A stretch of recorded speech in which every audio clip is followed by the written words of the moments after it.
কি হলো কি এগুলো? একটা ফাইলের মধ্যে এতগুলো ভুল কেন? আমি কি আপনাকে পয়সা দিয়ে রাখিনি? আপনি কি মাসে পয়সা ছাড়া কাজ করেন নাকি এখানে?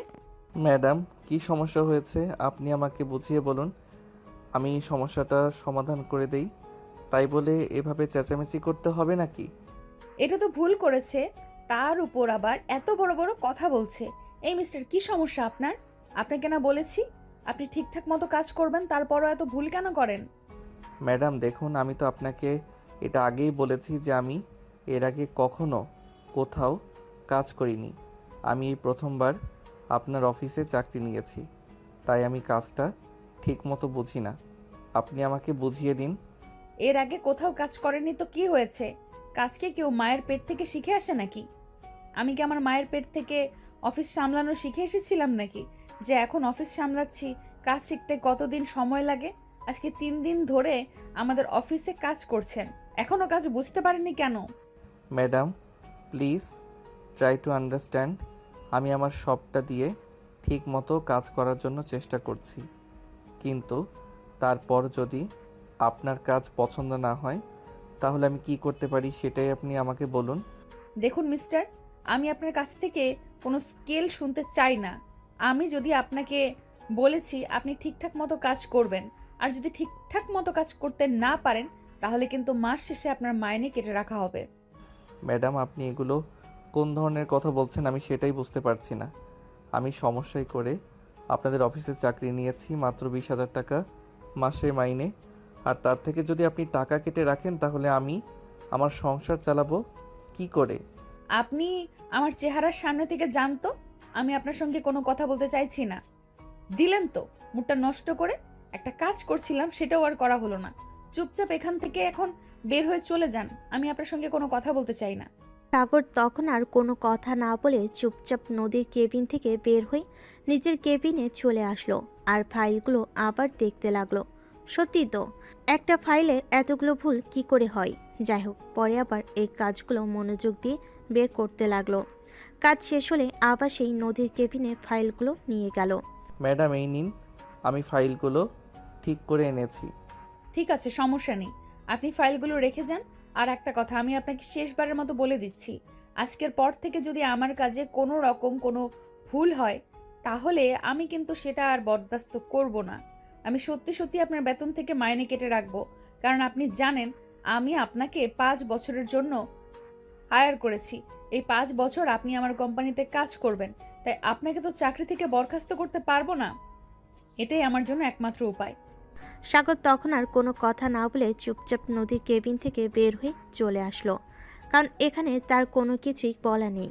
কারণ এটা সত্যি যে সে ফ্যামিলির দুরবস্থা দূর করার জন্য নদীর অফিসে চাকরি নিয়েছে। আর নদীর অফিসে যখন চাকরি নিয়েছিল তখন সে এরকমই একটা চুক্তিপত্র করেছিল যে আগামী 5 বছর সেই নদীর অফিসে চাকরি করবে, অন্য কোথাও চাকরি করতে পারবে না। আর না চাকরি ছেড়ে চলেও যেতে পারবে। না চাকরি ছেড়ে চলে যায়, তাহলে তাকে ওই 5 বছরের মধ্যে যতদিন চাকরি করতে পারবে না ততদিনের টাকা নদীর কোম্পানিকে তার দিতে হবে। এদিকে নদী যেভাবে অত্যাচার করছে এগুলো আর সহ্য করা যায় না। নতুন একজন কর্মচারী সে ভুল করতে পারে, তাই বলে কি নদী এভাবে আচরণ করবে নাকি? শুধু সাগরের সঙ্গে নদী এরকম আন্দোলন করে এটা কিন্তু নয়, নদী অফিসের সবার সঙ্গেই এরকম আচরণ করে। সেদিন অফিসের পিয়নকে সে বলেছিল একটা কফি বানিয়ে দিতে, কফিতে পিয়ন ভুল করে চিনি দিয়ে দেয়। তাই নদী রেগে কি কফিটা পিয়নের উপর ছুঁড়ে ফেলে। এই ছোট লোকের বাচ্চা, তুই জানিস না আমি কফিতে চিনি খাই না? তুই আবার কেন আমার কফিতে চিনি দিলি? আই অ্যাম সরি ম্যাডাম, আসলে আমার ভুল হয়ে গেছে। আমার বাচ্চাটা খুব অসুস্থ, তাকে নিয়ে আজ হসপিটালে যাওয়ার কথা ছিল। আমি আপনার কাছে ছুটি চেয়েছিলাম, কিন্তু আপনি আমাকে ছুটি দেননি, তাই খুব মন খারাপ করছে। ভুলে এটা করে ফেলেছি, সরি ম্যাডাম। তোদের এসব অজুহাত সারা জীবন শুধু দিতেই থাকবে। আর কি ভেবেছিস আমি তোদের এই মিথ্যা কথা বলে বুঝতে পারি না? তুই আমার সঙ্গে মিথ্যা কথা বলে অফিস থেকে ছুটি নিতে চাইছিস, আর আমি যখন তোকে ছুটি দিলাম না, তখন তুই ইচ্ছে করে আমার কাছে তো চিনি মিশিয়ে দিয়েছিস। না ম্যাডাম, একদমই নেই। আপনি আমাকে ভুল ভাবছেন, আমি এরকম কিছু করিনি। আমি সত্যিই ভুল করে চিনিটা দিয়ে ফেলেছি। আসলে মেয়েটার জন্য খুব বেশি মন খারাপ লাগছে, গায়ে প্রচণ্ড জ্বর, একা বাসায় রেখে এসেছি, তাই খুব চিন্তা হচ্ছে। এই শোন, আমি তোদের এইসব কাহিনী শুনতে চাই না। তোরা বৌদির সঙ্গে ঝামেলা করবি, আর বউ বাপের বাড়ি চলে গেলে তখন বউয়ের দোষ, তাই না? শোন, তুই এক্ষুনি এখান থেকে চলে যা, আমি তোর চেহারাটাও দেখতে চাই না। ম্যাডাম প্লিজ, আপনি বিশ্বাস করুন, আমি ইচ্ছে করে আপনার সঙ্গে ঝামেলা করিনি। আপনার বৌদি আমার সঙ্গে ঝামেলাটা করেছে। তাছাড়া আপনি দেখুন, একটা মেয়ে যত রাগই করুক, সেই রাগের জন্য কি বাচ্চাদের রেখে এভাবে চলে যেতে পারে? ছোট্ট একটা মেয়ে আমার। তুই এখান থেকে যাবি? আমি তোর এসব ফালতু লেকচার শুনতে চাইছি না, আর আমার এসব ফালতু লেকচার শুনতে একদম ভালো লাগছে না। চুপচাপ এখান থেকে চলে যা বলছি, তা না হলে কিন্তু তোর সঙ্গে আরো খারাপ কিছু হয়ে যাবে। পিয়ন তখন আর কোনো কথা বলার সাহস পেল না। সে চুপচাপ নদীর কেবিন থেকে বের হয়ে চলে গেল। এদিকে নদী অফিস শেষ করে বাসে আসলো। তখন তার আব্বু তাকে বলল, নদী, আমার মনে হয় তুমি একটু বেশি অহংকারী হয়ে গেছো। তুমি মানুষকে মানুষ মনে করো না, তুমি মানুষের সঙ্গে যা ইচ্ছে তাই ব্যবহার করো। এগুলো কিন্তু আমি তোমার কাছ থেকে আশা করি না। আব্বু, তুমি ভুলে গেছো, আমি ভুল মানুষের সঙ্গে ভুল আচরণ করি না। ওরা যা ইচ্ছে তাই করে বেড়াবে, আমি সেগুলো বরখাস্ত করব নাকি? আমি অফিসের এমডি, আমাকে তো সব কিছু মেনটেন করেই চলতে হবে, তাই নয় কি? ওরা যা ইচ্ছে তাই করবে, আমি কি সেই সব কিছু সহ্য করব? কখনোই না। দেখো নদী, অফিস তুমি একা সামলাচ্ছ সেরকমটা কিন্তু নয়। আমিও কিন্তু অফিস সামলেছি, তাই অফিসে কি করতে হবে সেটা কিন্তু তোমার থেকে আমি খুব ভালো করে জানি। আর একটা কথা ভুলে যেও না, আমি তোমার বাবা। তুমি আমার সঙ্গে যদি এরকম আচরণ করতে পারো, তাহলে তুমি অফিসের স্টাফদের সঙ্গে কেমন আচরণ করো, তাই আমি তোমাকে হুঁশিয়ার করে দিচ্ছি, তুমি অফিসের স্টাফের সঙ্গে এমন আচরণ করবে না। না হলে আমি তোমার কাছ থেকে অফিসের দায়িত্ব নিয়ে নেব। কারণ মানুষ কখনোই খারাপ আচরণ কারোর কাছ থেকে আশা করে না। কখনোই না। আমি কারোর সঙ্গে খারাপ আচরণ করছি না। আমি যার যেটা যোগ্য সেটাই করছি। তারা কেন ইচ্ছে করে ভুল কাজ করবে? তারা কেন সব কিছু মনোযোগ দিয়ে করবে না? এগুলো আমার দেখা কর্তব্য, তাই আমি এগুলোই করি। যাই হোক, তোমাকে না বলেছিলাম আমার ডক্টরের কাছে যেতে? তুমি ডক্টরের কাছে যাওনি কেন? আমি তো ডক্টরের কাছে অ্যাপয়েন্টমেন্ট করে রেখেছিলাম, ডক্টরের ফি অ্যাডভান্স করে দিয়েছি। তাহলে তুমি ডক্টরের কাছে গেলে না কেন? এবার পায়ে ব্যথা পেয়েছে, গাড়ি চালাতে পারবে না, তাই যাওয়া হয়নি। তোমাকে চিন্তা করতে হবে না, আমি আগামীকাল সময় মতো চলে যাব। ড্রাইভারকে কিছু ওষুধ এনে দিয়েছি, ড্রাইভার এগুলো খেয়ে সুস্থ হয়ে নিক। এই যে এটাই হলো ছোট লোকের বাচ্চাদের সমস্যা। ওরা যখনই কোনো সুযোগ পাবে তখনই সেটা সদ্ব্যবহার করবে। ওরা জানে তুমি ওদের কিছুই বলবে না, তাই করার ইচ্ছা এরকম করে। না, কেউ ইচ্ছে করে এরকম করে না, কারণ এটা আমি খুব ভালো করেই জানি। কেউ ইচ্ছে করে অসুস্থ সাজে না, কেউ ইচ্ছে করে নিজের সমস্যা বাধায় না। এই যে এটাই হলো তোমার সমস্যা। সবাই তোমাকে খুব সহজ সরল মনে করে, আর তোমাকে খুব সহজেই ব্যবহার করতে পারে। যাই হোক, তুমি যা ইচ্ছে তুমি তাই করো। ইচ্ছে হলে ডাক্তারের কাছে যাও, না হলে না যাও। আমি তোমাকে কোনো কিছু বলতে যাব না, কারণ তুমি তো আমার কোনো কথাই শুনবে না। তোমার যখন যেভাবে ইচ্ছা হবে তুমি সেভাবেই চলবে। ঠিক আছে, আমি তোমাকে আর কিছুই বলবো না। এই কথা বলে নদী তার আব্বু কি আর কোনো কথা বলার সুযোগ না দিয়ে নিজের রুমে চলে গেল। আর এদিকে রুমে এসে দেখতে পেল কাজের মেয়েটা তখনও রুম গোছাচ্ছে। এটা দেখে নদীর মেজাজ আরও বিকে গেল। সে চিৎকার করে কাজের মেয়েটাকে বলল, কিরে, তোর এতক্ষণে সময় হলো ঘর গোছানোর? আমি না তোকে বলেছিলাম আমি অফিস থেকে ফিরে আসার আগেই তুই সব কিছু ঠিক করে রাখবি? তাহলে তুই এতক্ষণে কেন আমার ঘর গোছাতে এসেছিস? ম্যাডাম, আসলে সাহেবের অনেকগুলো কাপড় চোপড় জমা পড়েছিল, ওগুলো পরিষ্কার করতে করতেই দেরি হয়ে গেল, তাই আমি আপনার রুমটা গোছাতে পারিনি। কিন্তু ম্যাডাম, আপনি আমাকে 10টা মিনিট সময় দেন, 10 মিনিটের মধ্যেই আমি সব কিছু করে দিচ্ছি। এই শোন, তোকে আমি শেষবারের মতো বলছি, তুই যদি কাজ করতে না পারিস তাহলে আমাকে বলে দে, আমি অন্য কাজের লোক দেখে নিব। কিন্তু আমার এসব হেয়ালিপনা একদম চলবে না। আমি আমার সময় মতো কাজ চাই। আমার কাছে সময় অনেক দাম। আমি সময়ের অপব্যাখ্যা একদম পছন্দ করি না। তুই যদি সময় মতো কাজ করতে না পারিস তাহলেই আগামীকাল থেকে আমার বাসায় কাজ করতে আসবি। আর আমার বাসায় কাজ করতে আসার কোনো প্রয়োজন নেই। আমি আমার কাজ করার জন্য লোক খুঁজে নেব। ম্যাডাম, দয়া করে আপনি আমার সঙ্গে এরকম করবেন না। আপনি তো জানেন আমার বাড়িতে আমার বাবা কতটা অসুস্থ। ফ্যামিলির দায়িত্ব নেওয়ার জন্য শুধুমাত্র আমিই আছি। তাই আপনি যদি আমাকে কাজ থেকে বের করে দেন তাহলে আমি আর ফ্যামিলির খরচ চালাতে পারবো না, তাহলে আমার ফ্যামিলিকে না খেয়ে মরতে হবে। প্লিজ ম্যাডাম, আপনি আমার সঙ্গে এরকম করবেন না। তুই এখন আমার চোখের সামনে থেকে যা। আমার রুম থেকে গোছাতে হবে না। সারাদিন কি কাজ করিস আল্লাহ জানে, আর সব সময় শুধু আমাদেরকে অজুহাত দেখাতেই থাকিস, তাই না? বড়লোক পেতেই হলো, আর তখনই সেখানে সুবিধা পেতে বসবি। এটাই হলো তোদের মতো ছোট লোকদের একটা অভ্যাস। এখন আমার চোখের সামনে থেকে যা, আমি বিশ্রাম নেব। ম্যাডাম দেখুন, আমাদের চাকরি বাকরি করার মতো সামর্থ্য নেই বলেই আপনাদের মতো বড় লোকদের বাসায় কাজ করি, তাই বলে আপনারা এরকম ব্যবহার করবেন না। মনে রাখবেন, আমরাও মানুষ। আল্লাহ তাআলা অহংকারীদের কখনোই পছন্দ করে না। আল্লাহ তাআলা অহংকারকারীদের পতন একদিন না একদিন করবেন। এই শোন, আমাকে কখনোই জ্ঞান দিতে আসিস না। আমি তোর চাইতে মূর্খ নই যে আমাকে তুই জ্ঞান দিতে আসবি। আমি সব কিছু জানি আর সব কিছু ভালো করেই বুঝি, তাই আমাকে কখনোই জ্ঞান দেওয়ার চেষ্টা করবি না। এখন চুপচাপ এখান থেকে চলে যাও, আমার সঙ্গে কোনো ঝামেলা করবি না। কাজের মেয়েটা তখন আর কোনো কথা না বলে চুপচাপ সেখান থেকে চলে গেল আর নিজের কাজ করতে থাকলো। এদিকে নদীর রুমে এসে কাপড় চোপড় চেঞ্জ করে বিছানায় শুয়ে ঘুমিয়ে পড়ল। ঘুম ভাঙলো রাত তখন 11টা বাজে। সবাই খাওয়া দাওয়া করে নিজের রুমে চলে গেছে। নদী ফ্রেশ হয়ে এসে ডাইনিং টেবিলে গেল। ডাইনিং টেবিলে কোনো খাবার দেখতে না পেয়ে চিৎকার দিয়ে উঠল। আমি যে এখনো রাতের খাবার খাইনি, তাহলে ডাইনিং টেবিলে খাবার কোথায়? আর সবাই কোথায় গেল?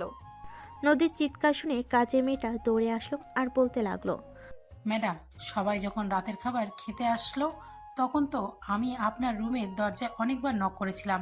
আপনি তো ভেতর থেকে কোনো সাড়া শব্দ করেননি, তাই মনে মনে ভেবেছিলাম আপনি হয়তো খাবেন না। তাছাড়া খালা আম্মা বলল আপনার কথা হয়তো আপনি বাইরে থেকে খাবার খেয়ে এসেছেন, তাই আর খাবেন না। এই কে কি বললো আর কে কি না বললো শেষ হলে তুই বসে থাকবি নাকি আমি রাতের খাবার খাবো না? তো এতক্ষণ আমার জন্য খাবার তৈরি করে, আর আমি এক্ষুনি খাবার খাবো। কিন্তু ম্যাডাম, এখন তো আর কোনো খাবার অবশিষ্ট নেই। আসলে দারোয়ান আজ বাসা থেকে খাবার নিয়ে আসেনি, তাই আপনার জন্য যে খাবার রাখা হয়েছিল ওটা ওনাকে দিয়ে দেওয়া হয়েছে। তার মানে কি আমি কি এখন কোনো খাবার খাবো না নাকি? আমি কোনো কথা শুনতে চাই না। 10 মিনিটের মধ্যে আমার টেবিলে খাবার দেখা চাই। নদীর এই চিৎকার চেঁচামেচি শুনে তার আম্মু রুম থেকে দৌড়ে আসলো আর তাকে বলল, কি ব্যাপার, যে কি হয়েছে? তুমি এত রাত দুপুরে চিৎকার করছো কেন? তুমি জানো না তোমার আব্বু অসুস্থ, অনেক কষ্ট করে ঘুমাতে হয়। এখন যদি তোমার চিৎকার শুনে ঘুম ভেঙে যায় তাহলে তো সারা রাত আর ঘুমাতে পারবে না। আমি কোনো কথা শুনতে চাই না। তার আগে আমাকে এইটা বলো যে আমার জন্য খাবার কেন রাখা হয়নি, আর কেউ আমাকে ঘুম থেকে কেন ডেকে তোলেনি?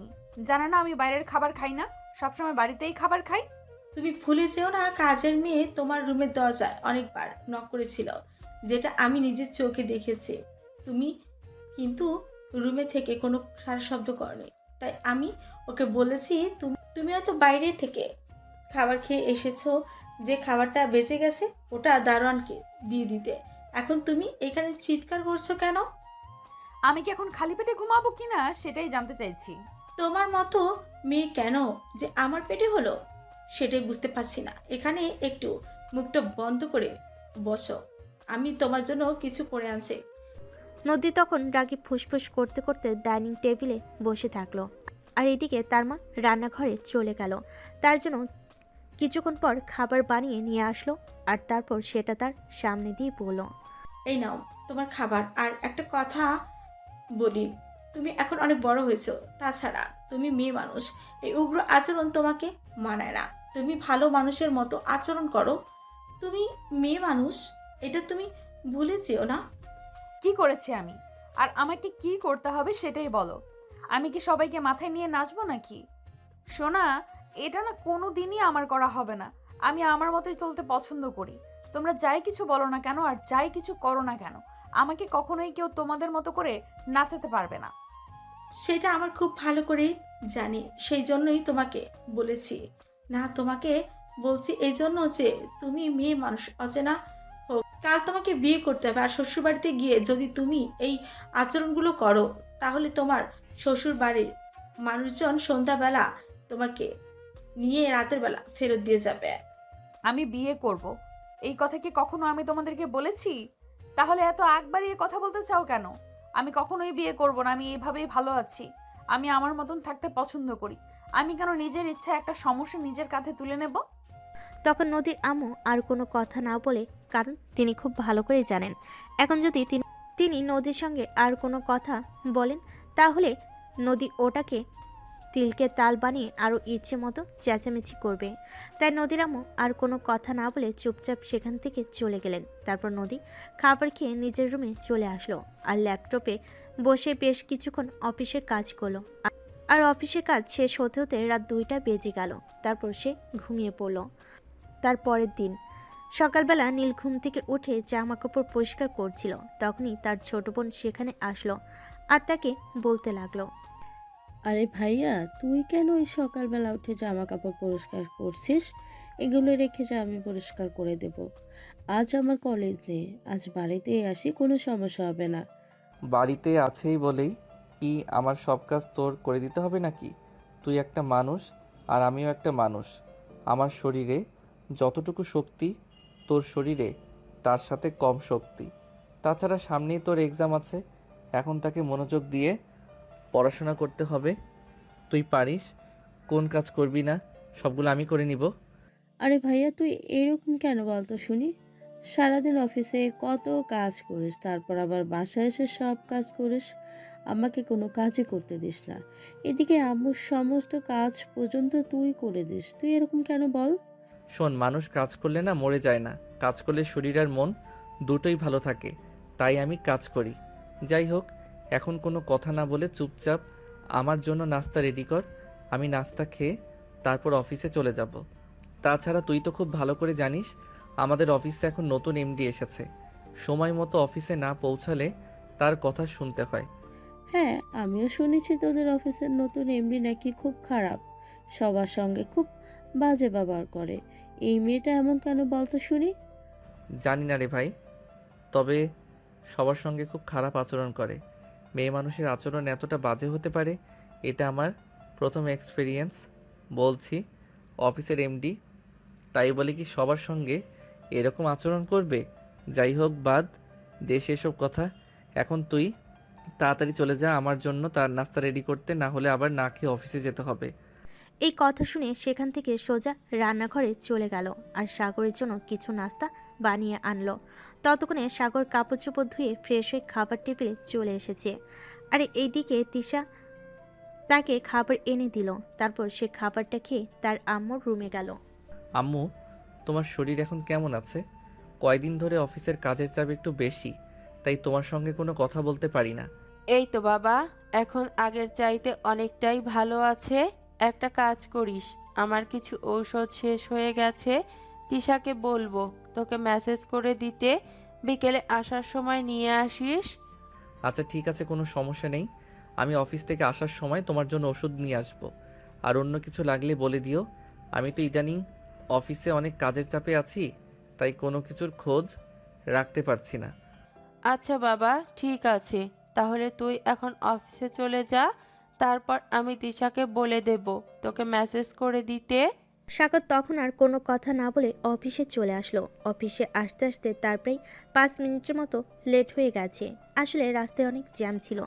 তাছাড়া প্রতিদিন তাকে পাবলিক বাসে করে অফিসে যাতায়াত করতে হয়, তাই রাস্তার যানজট এগুলো সামলে নিয়েই তাকে অফিসে আসতে হয়। তাই সে প্রতিদিন অফিস টাইমের আরও আধা ঘন্টা আগে বাসা থেকে বের হয়। যদি কোনো দিন রাস্তায় জ্যাম না থাকে তাহলে সে 10 মিনিট আগে পৌঁছে যায়, আর যদি জ্যাম থাকে তাহলে সে লেট হবে, এটা আর বলতেই হয় না। অফিসে এসে নিজের কেবিনের দিকে যাচ্ছিল, তখনই পিয়ন এসে তাকে বলে, আসসালামু আলাইকুম স্যার, আপনারে ম্যাডাম ওনার কেবিনে ডাকছেন। ওয়ালাইকুম আসসালাম। আচ্ছা ঠিক আছে, আপনি যান, আমি আজ যাচ্ছি। এই বলে সাগর নিজের কেবিনে নিজের ব্যাগপত্র রেখে সোজা নদীর কেবিনে চলে আসলো আর দরজার সামনে দাঁড়িয়ে বলল, আসসালামু আলাইকুম ম্যাডাম, আপনি কি আমায় ডেকেছেন? দেখেছি কি আর সাধে নাকি? আপনি প্রতিদিন অফিসে লেট করে কেন আসেন? আপনি কেন বলেছি আপনি অফিসের টাইম মতো চলে আসবেন, তাহলে প্রতিদিন আপনার লেট কেন হয়? ম্যাডাম, আমি তো প্রতিদিন অফিসের টাইম হওয়ার অনেকক্ষণ আগেই বাসা থেকে বের হই, কিন্তু কি করব বলেন, পাবলিক বাসে আমাকে যাতায়াত করতে হয়, তাই একটু লেট হয়ে যায়। তাছাড়া আজকে রাস্তায় অনেক জ্যাম, সেটা তো আপনি দেখেছেন। তাহলে আমি কি করে তাড়াতাড়ি অফিসে আসব সেটাই আমাকে বলেন। আপনাদের এইসব ঝামেলা আমার আর শুনতে ভালো লাগছে না। ঠিক আছে, সমস্যা নেই। আমি কাল থেকে অফিসে আসার সময় আপনাকে আপনার বাসার সামনে থেকে নিয়ে আসব। সময় মতো রেডি হয়ে থাকবেন। তবে তখন যদি 2 মিনিট লেট হয় তাহলে কিন্তু আপনার খবর আছে, এটা আমি আপনাকে বলে দিলাম। দেখুন ম্যাডাম, আমরা মানুষ, আর মানুষ মাত্র ঝামেলা সমস্যাগুলি থাকতেই পারে যদি, কিন্তু পারফেক্ট টাইমে বাসা থেকে বের হয় না আর অফিসেও পৌঁছাতে পারে না। আপনি কি শিওর হয়ে বলতে পারেন আপনি কোনো দিন অফিস টাইমে 2 মিনিট আগে পরে পৌঁছাননি? এই মিস্টার, সাবধানে কথা বলুন। এটা আমার অফিস। আমি কখন আসবো না আসবো সেটা আমার ব্যক্তিগত ব্যাপার। এই ব্যাপারে আমি আপনার কাছ থেকে কোনো কথা শুনতে চাই না। আপনি আমার অফিসের কর্মচারী, আমি আপনার দেখভালের জন্য রেখেছি। আপনি আমার দেখাশোনার জন্য নন। বুঝতে পেরেছেন? হ্যাঁ ম্যাডাম, সেটা আমি খুব ভালো করেই জানি। আমাদের সব ব্যাপারে আপনার অধিকার আছে, কিন্তু আপনার কোনো ব্যাপারে আমরা কেন কৈফিয়ত নিতে যাব সেটা তো জানি। কিন্তু ম্যাডাম দেখুন, আপনিও একজন মানুষ আর আমরাও মানুষ। আপনি আপনার বাসায় কোনো কাজ করেন না, কিন্তু আমাদের প্রত্যেকটা মানুষকে বাসায় টুকটাক হলেও কিছু কাজ করতে হয়, আর সেগুলো করেই কিন্তু অফিসে আসতে হয়। এই, আপনি আপনার মুখটা বন্ধ করেন তো। আমি সব কাহিনী শোনার জন্য আপনাকে এখানে ডেকে আনিনি। আপনাকে যেটা বলতে ডেকে এনেছি সেটা হলো, আগামীকাল আমি আপনাকে অফিসে নিয়ে যাব। ঠিক 9:40 আপনি আপনার বাসার সামনে অপেক্ষা করবেন। আচ্ছা ম্যাডাম, ঠিক আছে, কোনো সমস্যা নেই। আমি কাল থেকে বাসার সামনে আপনার জন্য অপেক্ষা করব। ঠিক আছে, এখন আপনি একটা কাজ করুন, আমার জন্য 1 কাপ কফি বানিয়ে আনুন। কিন্তু ম্যাডাম, এগুলো তো আমার কাজ না। এগুলো করার জন্য আপনার পিয়ন আছে, আপনি ওনাকে বলুন। এই, আপনি এত কথা কেন বলেন? আপনাকে যেটা করতে বলেছি আপনি সেটাই করেন। আমি আর কোনো কিছু শুনতে চাচ্ছি না। বুঝতে পেরেছেন? সাগর তখন বুঝতে পারলো এখানে কথা বলে আর কোনো লাভ হবে না, অযথাই ঝামেলা করবে। তাই সে আর কোনো কথা না বলে অফিসের কিচেন রুমে চলে গেল ম্যাডামের জন্য কফি বানাতে। তখনই অফিসের পিয়ন সেখানে আসলো আর সাগরকে সেখানে দেখে বলল, কি ব্যাপার স্যার, আপনি হঠাৎ কিচেন রুমে কি করছেন? আপনাকে তো কখনো এখানে আসতে দেখিনি, আজ আবার হঠাৎ কি হলো? আমি কি ইচ্ছে করে এখানে এসেছি নাকি সেটা আপনিই বলেন। ম্যাডাম আমাকে বলো ম্যাডামের জন্য কফি বানিয়ে নিতে, তাই তো আমি এখানে এসেছি। সত্যি জানি না এটা অফিসে চাকরি নিয়েছি নাকি জেলখানায়। এখানে ম্যাডাম আমাদের সঙ্গে এত বাজে আচরণ করে, এটা আমি কোনো দিনও কোনো ম্যাডামকে করতে দেখিনি। ম্যাডাম এরকম কেন সেটাই বুঝতে পারি না, সবার সঙ্গে এত খারাপ আচরণ করে। কিন্তু আমাদের তো এখন আর কিছুই করার নেই, কারণ আমরা তো এই অফিসে চাকরি করব বলে চুক্তিবদ্ধ হয়েছি। এখন তো আর চাকরি ছেড়ে চলে যেতে পারবো না। কারণটা যেমন আপনিও জানেন তেমনি আমিও জানি। আমরা যদি এই অফিস থেকে চাকরি ছেড়ে চলে যাই তাহলে চুক্তির থেকে যে কয়দিন ডিউটি করব না সেই কয়দিনের টাকা আমাদেরকে দিয়ে যেতে হবে। হ্যাঁ সেটাই তো, তার জন্যই তো এত প্রবলেমে রয়েছি। তা না হলে তো কবেই এই অফিসের চাকরি ছেড়ে অন্য কোথাও চলে যেতাম, অন্য কোথাও চাকরি খুঁজে নিতাম। যাই হোক, যেটা হওয়ার সেটা তো হয়েই গেছে। এখন আর চিন্তা করে কি হবে? এখন ভবিষ্যতের দিন কি করে পার হবে সেই চিন্তাই করা যাক। হ্যাঁ সেটাই, এখন তো আর সেটা করা ছাড়া অন্য কোনো উপায় নেই। যাই হোক, আপনার কাজে বিরক্ত করলাম, তাড়াতাড়ি কাজ শেষ করে চলে যান, তা না হলে তো আবারও বকা শুনতে হবে। এই বলে পিয়ন সেখান থেকে চলে গেল। আর এদিকে সাগর তাড়াতাড়ি করে কফি বানিয়ে নদীর কেবিনে নিয়ে গেল। এক্সকিউজ মি ম্যাডাম, আমি কি ভিতরে আসবো? তো কি, দরজায় দাঁড়িয়ে দাঁড়িয়ে কফিটা ঠান্ডা করে শরবত বানিয়ে তারপর আমাকে দেবেন নাকি? না মানে ম্যাডাম, আপনি তো বলেছেন কখনো যেন আপনার কেবিনে অনুমতি ছাড়া না ঢুকি, তাই তো আমি আপনার কেবিনের দরজার সামনে দাঁড়িয়ে অনুমতি চাই যে ভিতরে আসবো কি না। আসুন। আর হ্যাঁ, এই যে ফাইলগুলো, এগুলো ঠিক করে দেবেন কালকের মধ্যেই। এখনও শিপমেন্ট আছে। আমি কিন্তু আজকের মতো এগুলো কাজ শেষ হওয়া চাই। আমি কি আপনার কাছ থেকে কোনো এক্সকিউজ শুনতে চেয়েছি নাকি? আমি শুধু আপনাকে বলেছি আপনি আজকের মধ্যে এগুলোর কাজ শেষ করে দেবেন। আগামীকাল সকাল 10টার মধ্যে আমি এগুলো নিয়ে ক্লায়েন্টের সঙ্গে দেখা করতে যাব। ম্যাডাম, আপনি যদি গতকাল কেউ আমাকে বলতেন তাহলে আমি চেষ্টা করে দেখতে পারতাম, কিন্তু এগুলো আজ করা আমার পক্ষে কোনোভাবেই সম্ভব নয়, কারণ এতগুলো ফাইল আর ভুল হলে তখন তো আপনার বকুনির সাথে ফ্রি আছে। আপনি এখান থেকে যাবেন কি যাবেন না সেটাই আমি জিজ্ঞেস করছি। আমি আপনার কাছ থেকে কোনো কথা শুনতে চাইছি না। আজ যেইভাবেই হোক আপনাকে এই কাজগুলো শেষ করতে হবে। আমি অন্য কোনো কথা শুনতে চাই না। সাগর তখন কি করবে কিছু বুঝতে না পেরে একগাদা ফাইল দিয়ে নিজের কেবিনে চলে আসলো। মাথায় হাত দিয়ে বসে আছে। এতগুলো ফাইলের কাজ একদিনে শেষ করা কোনোভাবেই সম্ভব না। তখনই তার অফিস কলিগ রিমি তার কেবিনে আসলো। তাকে এভাবে মাথায় হাত দিয়ে চিন্তিত হয়ে বসে থাকতে দেখে রিমি বলল, কি ব্যাপার মিস্টার সাগর, কোনো সমস্যা হয়েছে নাকি? আপনি এভাবে মাথায় হাত দিয়ে বসে আছেন কেন? এই যে দেখুন, এতগুলো ফাইল ম্যাডাম বলেছে আজকে আমাদের এই ফাইলগুলোর কাজ শেষ করতে হবে, কিন্তু এতগুলো ফাইলের কাজ আমি কি করে শেষ করব? তাছাড়া এই ফাইলগুলোর কাজ 1 সপ্তাহ আগে এসেছে। ম্যাডাম তখন যদি দিয়ে দিত আমি আস্তে আস্তে সব শেষ করে রাখতে পারতাম, কিন্তু একদিনে এতগুলো কাজ আমি কি করে করব বলেন? সেটা বলে তো আর কোনো লাভ নেই। দুর্ভাগ্যবশত আমরা এই অফিসেই চাকরি নিয়েছি। এখন আর চাকরি ছেড়ে চলেও যেতে পারছি না। যতদিনের জন্য চুক্তিবদ্ধ হয়েছি ততদিন আমাদেরকে এই ঝামেলা পোয়াতে হবে। কেন যে এখানে চাকরি নিতে গেলাম সেটাই বুঝি না। হ্যাঁ, সেটাই, সবই কপালের ব্যাপার। তা না হলে কেন এখানে চাকরি করতে আসতে গেলাম? যদি এখানে চাকরি করতে না আসতাম তাহলে তো আর এসব ঝামেলার মধ্যে থাক বলতে হতো না। যাই হোক, আপনি কেমন আছেন? এই তো আছি, আলহামদুলিল্লাহ ভালোই।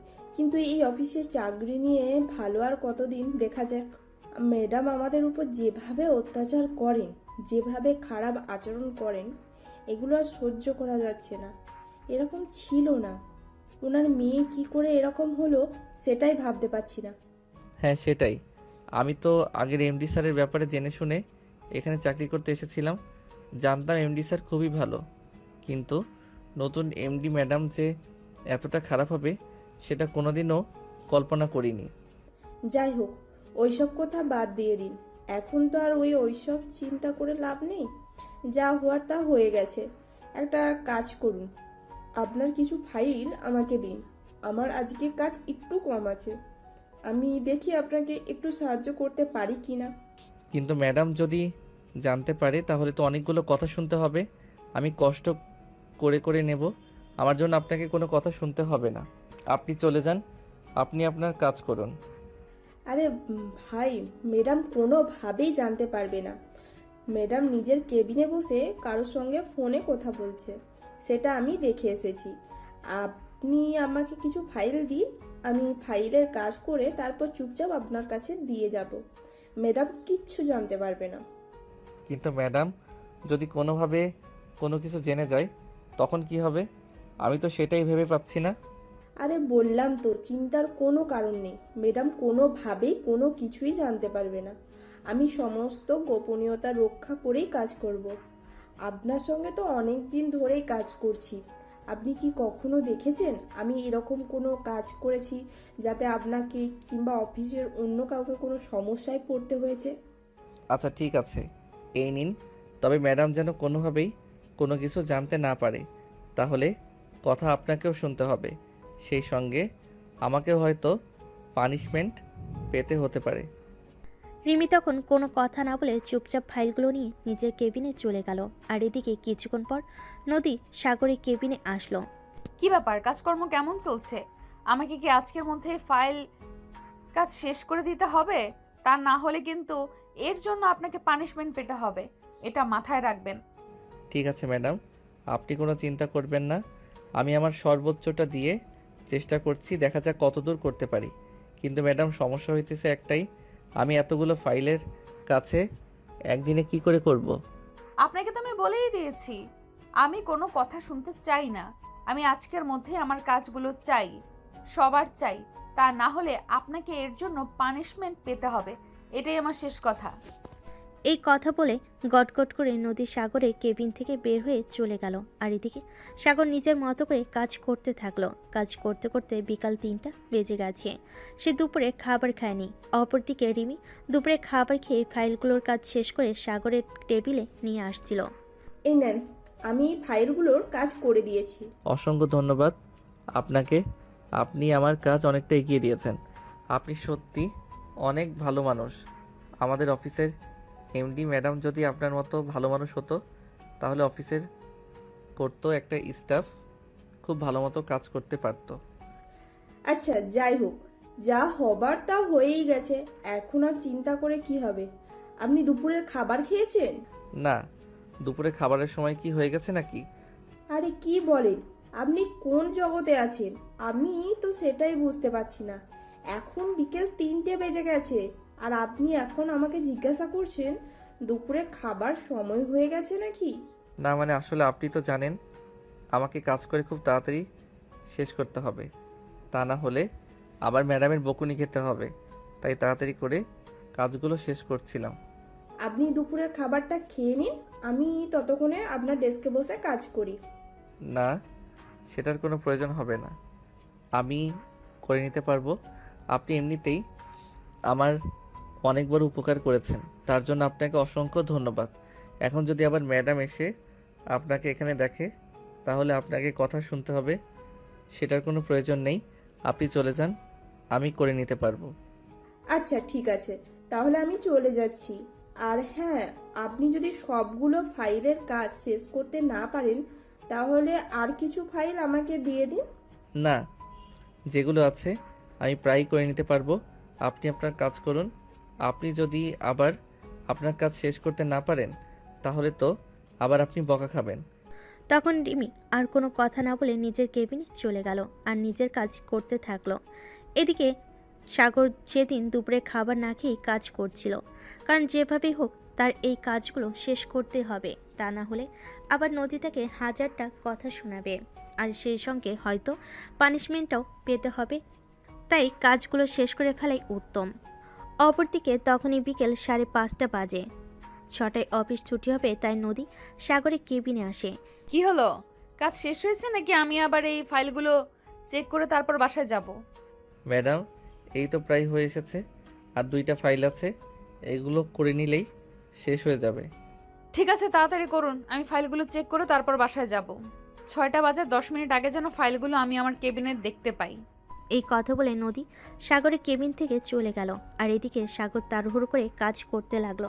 প্রায় 6টা বাজে, তখন সে ফাইলগুলো নিয়ে নদীর কেবিনে গেল। ম্যাডাম এই নিন, আমার কাজ শেষ হয়ে গেছে, আপনি চেক করে নিতে পারেন। নদী তখন ঘড়ির দিকে তাকিয়ে দেখলো 6টা বাজতে আর 1.5 মিনিট বাকি, তাই সে চোখ রাঙিয়ে সাগরের দিকে তাকিয়ে বলল, কি ব্যাপার, আপনাকে না বলেছিলাম 6টা বাজার ঠিক 10 মিনিট আগে নিয়ে আসবেন, আমি 10 মিনিটে ফাইলগুলো চেক করে নেব, কিন্তু আপনি কেন 8 মিনিট লেট করেছেন? ম্যাডাম, এতগুলো ফাইলের কাজ করতে করতে আমি ক্লান্ত হয়ে গেছি, আর 8 মিনিট সময়ের জন্য এভাবে কথা শোনাতে হয় নাকি? দেখুন, আমি অফিসের প্রত্যেকটা স্টাফকে বলে দিয়েছি, আপনাদের কাছে সময়ের মূল্য না থাকতে পারে, আমার কাছে সময়ের মূল্য আছে। আমার কাছে আমার প্রত্যেকটা মিনিটের দাম 1 ঘন্টার সমান। আপনারা কেন এই বিষয়গুলো গায়ে লাগান না? দেখুন ম্যাডাম, আমরা সব কিছু দেখে শুনে চলারই চেষ্টা করি, আর অফিসের সকল নিয়ম মেনে চলার চেষ্টা করি, কিন্তু আপনি আমাদের সঙ্গে যেরকম আচরণ করেন, এরকম আচরণ করলে না আপনার অফিসের কেউ চাকরি করবে না, সেটা যার কোনোভাবেই হোক, কারণ মানুষ যেখানে রেসপেক্ট পায় সেখানে কষ্ট হলেও কাজ করতে পারে, কিন্তু যেখানে রেসপেক্ট পায় না সেখানে মাসে লাখ টাকা মাইনে পেলেও কাজ করার ইচ্ছা থাকে না। ও তাই নাকি? তাহলে আমার এখানে পড়ে আছেন কেন? অন্য কোথাও চাকরি নিয়ে নেন, আমি আপনার মতো হাজারটা এমপ্লয়ি পেয়ে যাব আমার সঙ্গে কাজ করার জন্য, বুঝতে পেরেছেন? ওই যে একটাই কারণ, আপনার এখান থেকে চলে গেলে 5 বছরের জন্য যে চুক্তিপত্রে সাইন করেছি ওর টাকাটা দিতে হবে, ওই টাকাটা দেওয়ার মতো ক্ষমতা আমার নেই, তাই এখানে পড়ে আছি, নয়তো এগুলো সহ্য করতাম না কোনোদিনও। এখন দয়া করে এসব বকবকানি বন্ধ করে এখান থেকে চলে যান তো দেখি। সাগর তখন আর কোনো কথা না বলে চুপচাপ সেখান থেকে চলে আসলো, আর অফিস ছুটির পর বাসে চলে আসলো। বাসে আসবে তার ছোট বোন তাকে বলল, ভাইয়া, আগামী পরশু শুক্রবার তুই আমাকে নিয়ে একটু বাইরে ঘুরতে যাবি। অনেকদিন কোথাও ঘুরতে যাওয়া হয় না, আমার খুব ইচ্ছে করছে বাইরে কোথাও একটু ঘুরতে যেতে। আচ্ছা ঠিক আছে, সমস্যা নেই, আমি তোকে নিয়ে ঘুরতে যাব, তুই সকালবেলা আমাকে ঘুম থেকে ডেকে দিস। আচ্ছা ভাইয়া, ঠিক আছে, ধন্যবাদ তোকে, তুই সত্যি অনেক ভালো। সারা সপ্তাহ কত কাজ করিস, নিজেকে সময় দেওয়ার মতো সময় পাস না, কিন্তু আমি যখন তোকে কোথাও ঘুরতে নিয়ে যেতে বলি তুই কখনো না বলিস না। শোন, তুই আমার একমাত্র আদরের ছোট বোন, আমাদের অর্থ সংকট কিন্তু তা না হলে আমি তোকে রাজকন্যার মতো করে রাখতাম। তাই আমি আমার সাধ্য মতো তোকে সব কিছু দেওয়ার চেষ্টা করি। জানি না আমি কতটুকু দায়িত্ব পালন করতে পারছি। হয়তো আব্বু বেঁচে থাকলে তোর কোনো ইচ্ছাও পূর্ণ রাখতো না, কিন্তু বিশ্বাস কর আমি আমার সবটা দিয়ে তোকে ভালো রাখার চেষ্টা করি। সেটা আমি খুব ভালো করেই জানি তুই আমাকে যতটা ভালো রেখেছিস। আব্বু বেঁচে থাকলেও হয়তো আমাকে এতটা ভালো রাখতে পারতো না। তোর মতো ভাইয়া পার ভাগ্য ব্যাপার। সত্যি আমি খুব ভাগ্যবতী যে তোর মতো ভাইকে পেয়েছি। অতঃপর কথা বলতে বলতে তিশা সাগরের জন্য নাস্তা বানিয়ে নিয়ে আসলো। আর তারপর দুই ভাই বোনে মিলে একসঙ্গে বসে নাস্তা খেয়ে নিল। নাস্তা খেতে খেতে সাগর তিশাকে বলল, তোকে একটা কথা বলার ছিল। আম্মুর শরীরটা তো ইদানিং ভালো যাচ্ছে না। তোর মনে হয় খুব কাজের প্রেশার পড়ে গেছে, তাই না? ভাবছিলাম আম্মুর জন্য একটা নার্স রাখবো যে আম্মুর সেবা করবে। তোর পড়াশোনা এদিকে আমার অফিস, সব মিলিয়ে আমরা তো আম্মুকে সময় দিতে পারছি না। এই কথা শুনতে শুনতে সাগরের আম্মু সেখানে উপস্থিত হলেন আর সাগরকে বলেন, না রে বাবা, সেটার কোনো প্রয়োজন হবে না। আমি খুব ভালো আছি। আমার শরীর এখন যথেষ্ট ভালো। আমার জন্য নার্স রাখার কোনো প্রয়োজন নেই। আমার জন্য যে টাকা দিয়ে নার্স রাখবে সেই টাকাটা তোর ভবিষ্যতের জন্য সঞ্চয় কর। তোর বাবা তো তোর জন্য কিছু রেখে যেতে পারেনি, আর আমিও তোর জন্য কিছুই করতে পারলাম না। তোর ভবিষ্যৎ কি হবে সেটাই চিন্তা করে পাই না। আমার ভবিষ্যৎ নিয়ে তোমাদের কোনো চিন্তা করতে হবে না। আমি পুরুষ মানুষ, আমি কোনোভাবে হলেও চলে যেতে পারবো। তুমি আমার আম্মু আর আমার একটা ছোট বোন, তাদেরকে ভালো রাখাটাই আমার জীবনের মূল উদ্দেশ্য। আজ আব্বুর কাছে থাকলে হয়তো আমাকে এতটা দায়িত্ব নিতে হতো না, কিন্তু আব্বু যখন বেঁচে নেই তখন তো আমাকে আমার দায়িত্ব সঠিকভাবে পালন করার চেষ্টা করতে হবে। সত্যি আমি ধন্য তোর মতো ছেলেকে আমার পেটে ধরতে পেরেছি বলে। তা না হলে কখনো একটা ছেলে মা আর বোনের এতটা যত্ন নেয় আর এতটা খেয়াল করে সেটা আমি আজ পর্যন্ত দেখিনি রে বাবা। ভালো রাখতে পারলাম কই? না তো দিতে পারলাম তোমাকে আর আমার বোনকে ভালো একটা লাইফ, আর না তো ভালো খাবার তোমাদের খাওয়াতে পারি, ভালো একটা পোশাকও তোমাদের পরাতে পারি না। তাহলে আমি আর কি করতে পারলাম? ভাইয়া তুই আমাদের জন্য যেটুকু পড়ছে সেটুকু আমাদের জন্য যথেষ্ট। আমরা এর বেশি আর কিছুই চাই না। আমার যথেষ্ট ভালো আছি। তারপর কথা বলতে বলতে সাগর খাওয়া শেষ করে নিজের রুমে চলে গেল আর মোবাইলে ফেসবুকিং করতে লাগলো। এভাবে কখন যে তার চোখটা লেগে এসেছে সেটা তার খেয়ালই নেই। ঘুম ভাঙলো রাত 10টার দিকে তার ছোট বোনের ডাকে। এ ভাইয়া ভাইয়া, তুই এখনো ঘুমাচ্ছিস? এদিকে আম্মু সেই কখন থেকে খাবার নিয়ে বসে আছে। আমি ঘুমিয়ে পড়েছিলাম। আচ্ছা ঠিক আছে, তুই যা, আমি হাত মুখ ধুয়ে এখনই আসছি। ঠিক আছে, তাড়াতাড়ি চলে আয়। খাবারগুলো আবার ঠান্ডা হয়ে যাবে, তখন তো আবার খেতে ভালো লাগবে না। এই বলে তিশা খাবার টেবিলে চলে গেল। এদিকে সাগর ঘুম থেকে উঠে হাত মুখ ধুয়ে তারপর খাবার টেবিলে চলে আসলো। তারপর সবাই মিলে রাতের খাবার খেয়ে নিল। খাওয়া দাওয়া শেষে সবাই যে যার রুমে চলে গেল। এদিকে সাগর নিজের রুমে এসে আবার মোবাইল টিপতে শুরু করলো। তখনই হঠাৎ তার এক বন্ধু তাকে ফোন করলো। কি অবস্থা দোস্ত, কেমন আছিস? অনেক দিন ধরে তো তোর কোনো খোঁজ খবরই পাওয়া যাচ্ছে না। এই তো আছে আলহামদুলিল্লাহ, ভালোই। তোদের কি অবস্থা? আলহামদুলিল্লাহ ভালোই আছি, তবে একটা সমস্যা। সেটা হলো চাকরিটা এখনো পাচ্ছি না। চেষ্টা করতে থাক, একদিন ইনশাল্লাহ চাকরি পেয়ে যাবে। আর আজ খবরের কথা বলছিস? সারাদিন অফিস শেষ করে বাসায় এসে ক্লান্ত হয়ে পড়ি, তারপর আবার বাসায়ও টুকটাক কাজ করতে হয়, তারপর আর সময় হয়ে ওঠে না। আচ্ছা, তোর অফিসে কি একটা চাকরির ব্যবস্থা করা যায় না? তাহলে তো দুজন মিলে একসঙ্গে চাকরিও করতে পারতাম, আর সময়ও কাটতে পারতাম। ভাই, যা বলেছিস বলেছিস, এই কথাটা আর বলেও মুখে আনিস না, কারণ যে কষ্ট আমি ভোগ করছি সেই কষ্ট তোকে ভোগ করাতে চাই না। কেন, কি হয়েছে? কোনো সমস্যা নাকি? সমস্যা মানে? আমাদের নতুন এমডি ম্যাডাম এতটা বাজে আচরণ করে সবার সঙ্গে, যেটা বলার মতো না। সবার সঙ্গে অনেক খারাপ আচরণ করে। এই আচরণ তুই একদম সহ্য করতে পারবি না। তাই আমি মনে করি তোর এখানে চাকরি নেওয়ার থেকে বেকার থাকা অনেক ভালো। হ্যাঁ, সেটা একদম তুই ঠিক কথাই বলেছিস। তুই তো জানিস আমি অসম্মান জিনিসটা একদম সহ্য করতে পারি না। যেখানে আমার সম্মান নেই সেখানে আমি কোনোদিনও যাওয়া পছন্দ করি না। আচ্ছা ঠিক আছে, দেখি কি হয়, আল্লাহর উপর ছেড়ে দিয়েছি। সব কিছু আল্লাহ যেটা ভালো মনে করবে সেটাই করবে। আরও বেশ কিছুক্ষণ কথা বলে আর গল্প গুজব করলো, তারপর ফোনটা কেটে দিল। তারপর সাগর মোবাইল রেখে ঘুমিয়ে পড়ল। পরদিন সকালবেলা ঘুম থেকে উঠে ফ্রেশ হয়ে রেডি হয়ে নিল। আর তখনই হঠাৎ মনে পড়ল গতকালকের কথাটা। এসে তাড়াহুড়ো করে রেডি হয়ে সবার সামনে দাঁড়িয়ে থাকলো। কিছুক্ষণ পর নদী আসলো। কি ব্যাপার, আজ তো দেখি সময়ের আগে রেডি হয়ে দাঁড়িয়ে আছেন। তাহলে এতদিন ইচ্ছে করে লেট করতেন বুঝি? না ম্যাডাম, একদমই না। আমি কোনো ইচ্ছে করে লেট করতে যাব? আমি তো প্রতিদিন এসবের মধ্যেই তৈরি হয়ে থাকি। তাছাড়া পাবলিক বাসে যাতায়াত করি, লেট তো একটু হতেই পারে। দেখুন, রাস্তা দিয়ে আপনি একা চলাচল করেন সেরকমটা কিন্তু নয়। আমিও চলাচল করি। পাবলিক বাসে চলাচল করলেই কি লেট হতে হবে এমনটা কোনো হাদিসে লেখা আছে নাকি? ম্যাডাম, আপনাকে আমি এভাবে বোঝাতে পারবো না। আপনি যদি একদিন পাবলিক বাসে যাতায়াত করতেন তাহলেই বুঝতে পারতেন আমি সত্য বলছি নাকি মিথ্যে বলছি। ঠিক আছে, তাহলে আমি সপ্তাহ থেকে পাবলিক বাসে করে অফিসে যাতায়াত করব, দেখি আমার লেট হয় কিনা। এখন তাড়াতাড়ি গাড়িতে উঠে বসুন। সাগর তখন কোনো কথা না বলেই নদীর সঙ্গে গাড়িতে উঠে বসলো আর অফিসে চলে আসলো। অফিসে এসে সাগরের নিজের কেবিনে ঢুকতে যাবে, তখনই রিমি এসে তার সামনে দাঁড়ালো আর একটা শয়তানি মার্কা হাসি দিয়ে বলল, কি ব্যাপার মিস্টার সাগর, বিষয়টা কি হলো? আমি তো কিছুই বুঝতে পারছি না। ম্যাডাম আপনার সঙ্গে এত বাজে আচরণ করতো, আর আজকে না আপনাকে নিজের গাড়িতে করে নিয়ে অফিসে এসেছে। বিষয়টা কি একটু খুলে বলতেন যদি? বিষয়ে আবার কি হতে যাবে?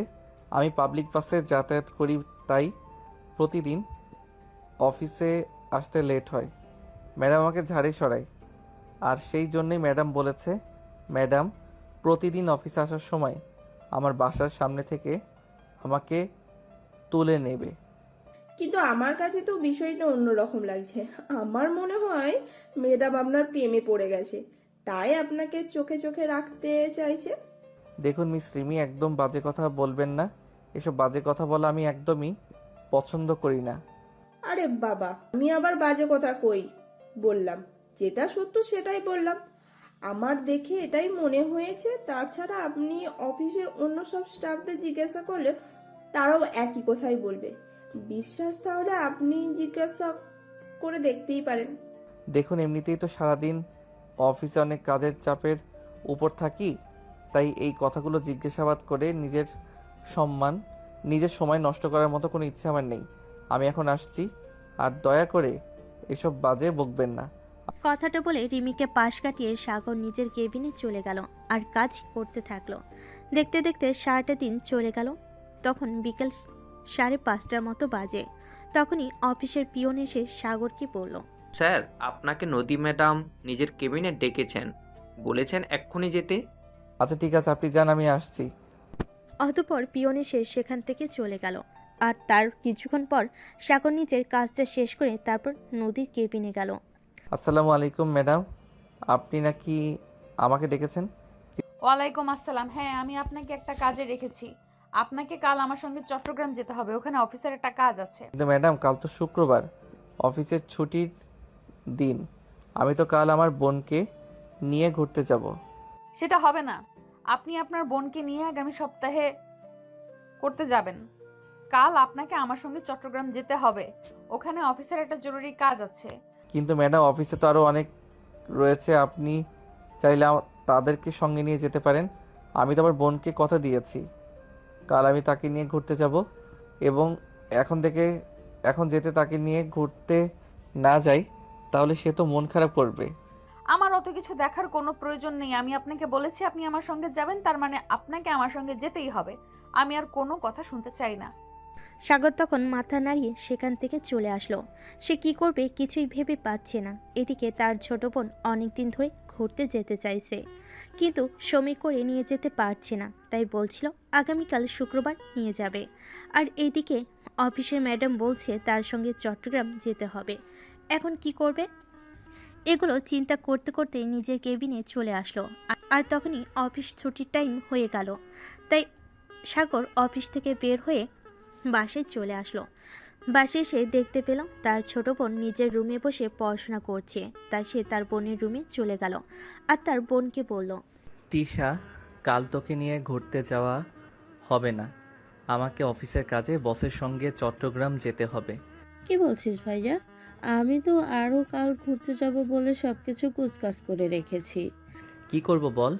আজ বিকেলেই ম্যাডাম বলল কাল ম্যাডামের সঙ্গে চট্টগ্রাম যেতে হবে। তাছাড়া তুই তো জানিস, আমি যদি এই অফিসের ম্যাডামের কথা মতো না চলি তাহলে আমার চাকরিটা থাকবে না। আচ্ছা ভাই, ঠিক আছে, কোনো সমস্যা নেই।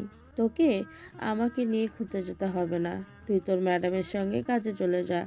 আমি না হয় পরে একবার তোকে নিয়ে ঘুরতে যাব। আচ্ছা ঠিক আছে, প্লিজ বোন, আমার মন খারাপ করিস না। আমি আগামী সপ্তাহে তোকে নিয়ে ঘুরতে যাব। এই বলে সাগর নিজের রুমে চলে আসলো আর মনে মনে ভাবতে লাগলো, আর যদি নদীর অফিসে চাকরিটা না করতো তাহলে হয়তো কাল তার বোনকে নিয়ে ঘুরতে যেতে পারতো। তার বোনের মন খারাপ হতো না, কিন্তু দুর্ভাগ্য এই অফিসে চাকরিটা করতে হচ্ছে বলেই এত কিছু সহ্য করা লাগছে। না হলে হয়তো এটা হতো না। যাই হোক, এখনও রাতে কিছু চিন্তা করে লাভ কি। রুমে এসে সাগর কাপড় চোপড় চেঞ্জ করে তারপর রাতে খাবার খেয়ে নিল। খাওয়া দাওয়া শেষ করে এসে ঘুমিয়ে পড়ল, কারণ সকাল সকাল তাকে উঠতে হবে। কারণ এই ম্যামে তো সকাল সকালই কোনো কাজ করতে পছন্দ করে। সকাল হয়তো 7টার মধ্যে তার বাড়ির সামনে এসে গাড়ির হর্ন বাজাবে, তাই সে দ্রুত ঘুমিয়ে পড়ল। পরের দিন সকাল আনুমানিক 6টা বাজে, তখনই তার ফোনে রিংটোন বাজতে শুরু করলো।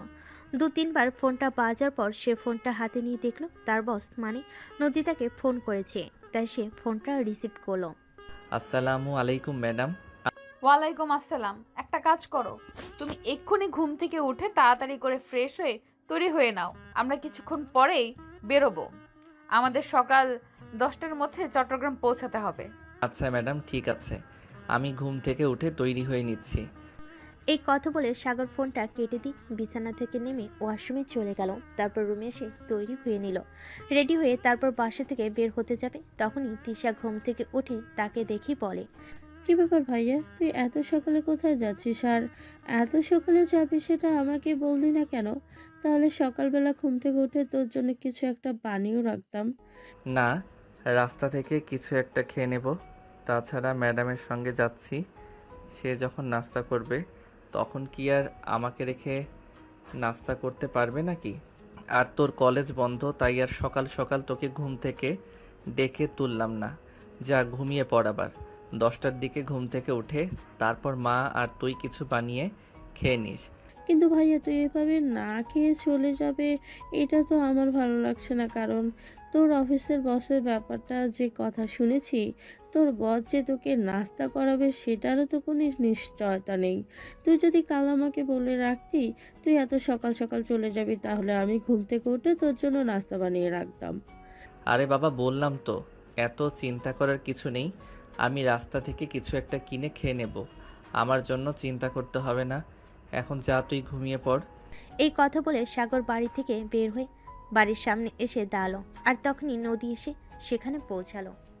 মিস্টার সাগর, তাড়াতাড়ি করে গাড়িতে উঠে বসুন। আমাদের 11টার মধ্যে চট্টগ্রাম পৌঁছাতে হবে, তা না হলে আবার মিটিংয়ে অ্যাটেন্ড করতে পারবো না।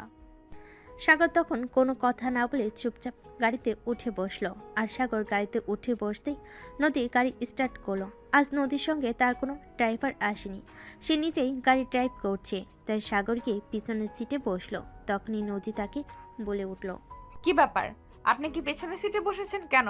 কেউ ভাববে আমি আপনার ড্রাইভার আর আপনি আমার মালিক। আপনি তাড়াতাড়ি সামনে এসে বসুন।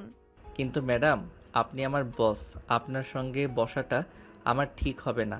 তাছাড়া আপনি এখন গাড়ি স্টার্ট করে ফেলেছেন চলন্ত গাড়িতে, আমি সামনের সিটে আসবো কিভাবে? আপনি চলন্ত গাড়িতেই সামনের সিটে আসবেন, কারণ মানুষজন দেখলে ভাববে আপনি আমার মালিক আর আমি আপনার ড্রাইভার। এটা আমি মেনে নিতে পারবো না।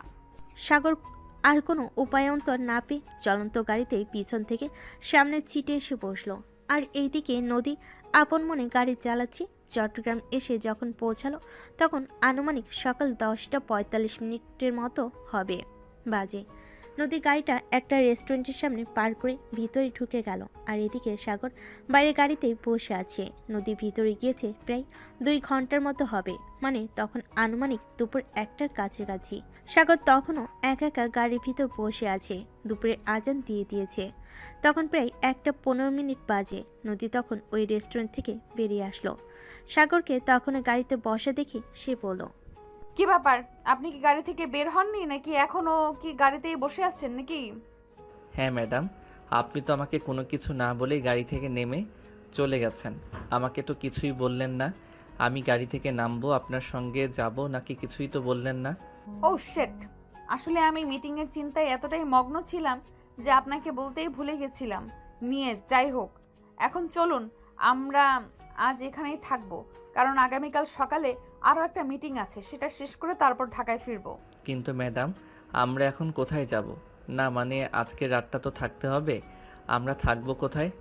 কোথায় থাকবেন মানে আমি গেস্ট হাউস বুক করেছি, সেখানেই থাকা হবে। একটা কাজ করুন, আমার শরীরটা না বড্ড টায়ার্ড লাগছে, আপনি গাড়ি চালান। ম্যাডাম, আমি গাড়িতেও টুকটাক চালাতে পারি, কিন্তু এভাবে হাইওয়ে রোডে তো গাড়ি চালাতে পারবো না, এটা তো রিস্কি হয়ে যাবে। দেখুন, আমি আপনাকে একটা কাজ করতে বলেছি, কোনো এক্সকিউজ দেখাতে বলিনি।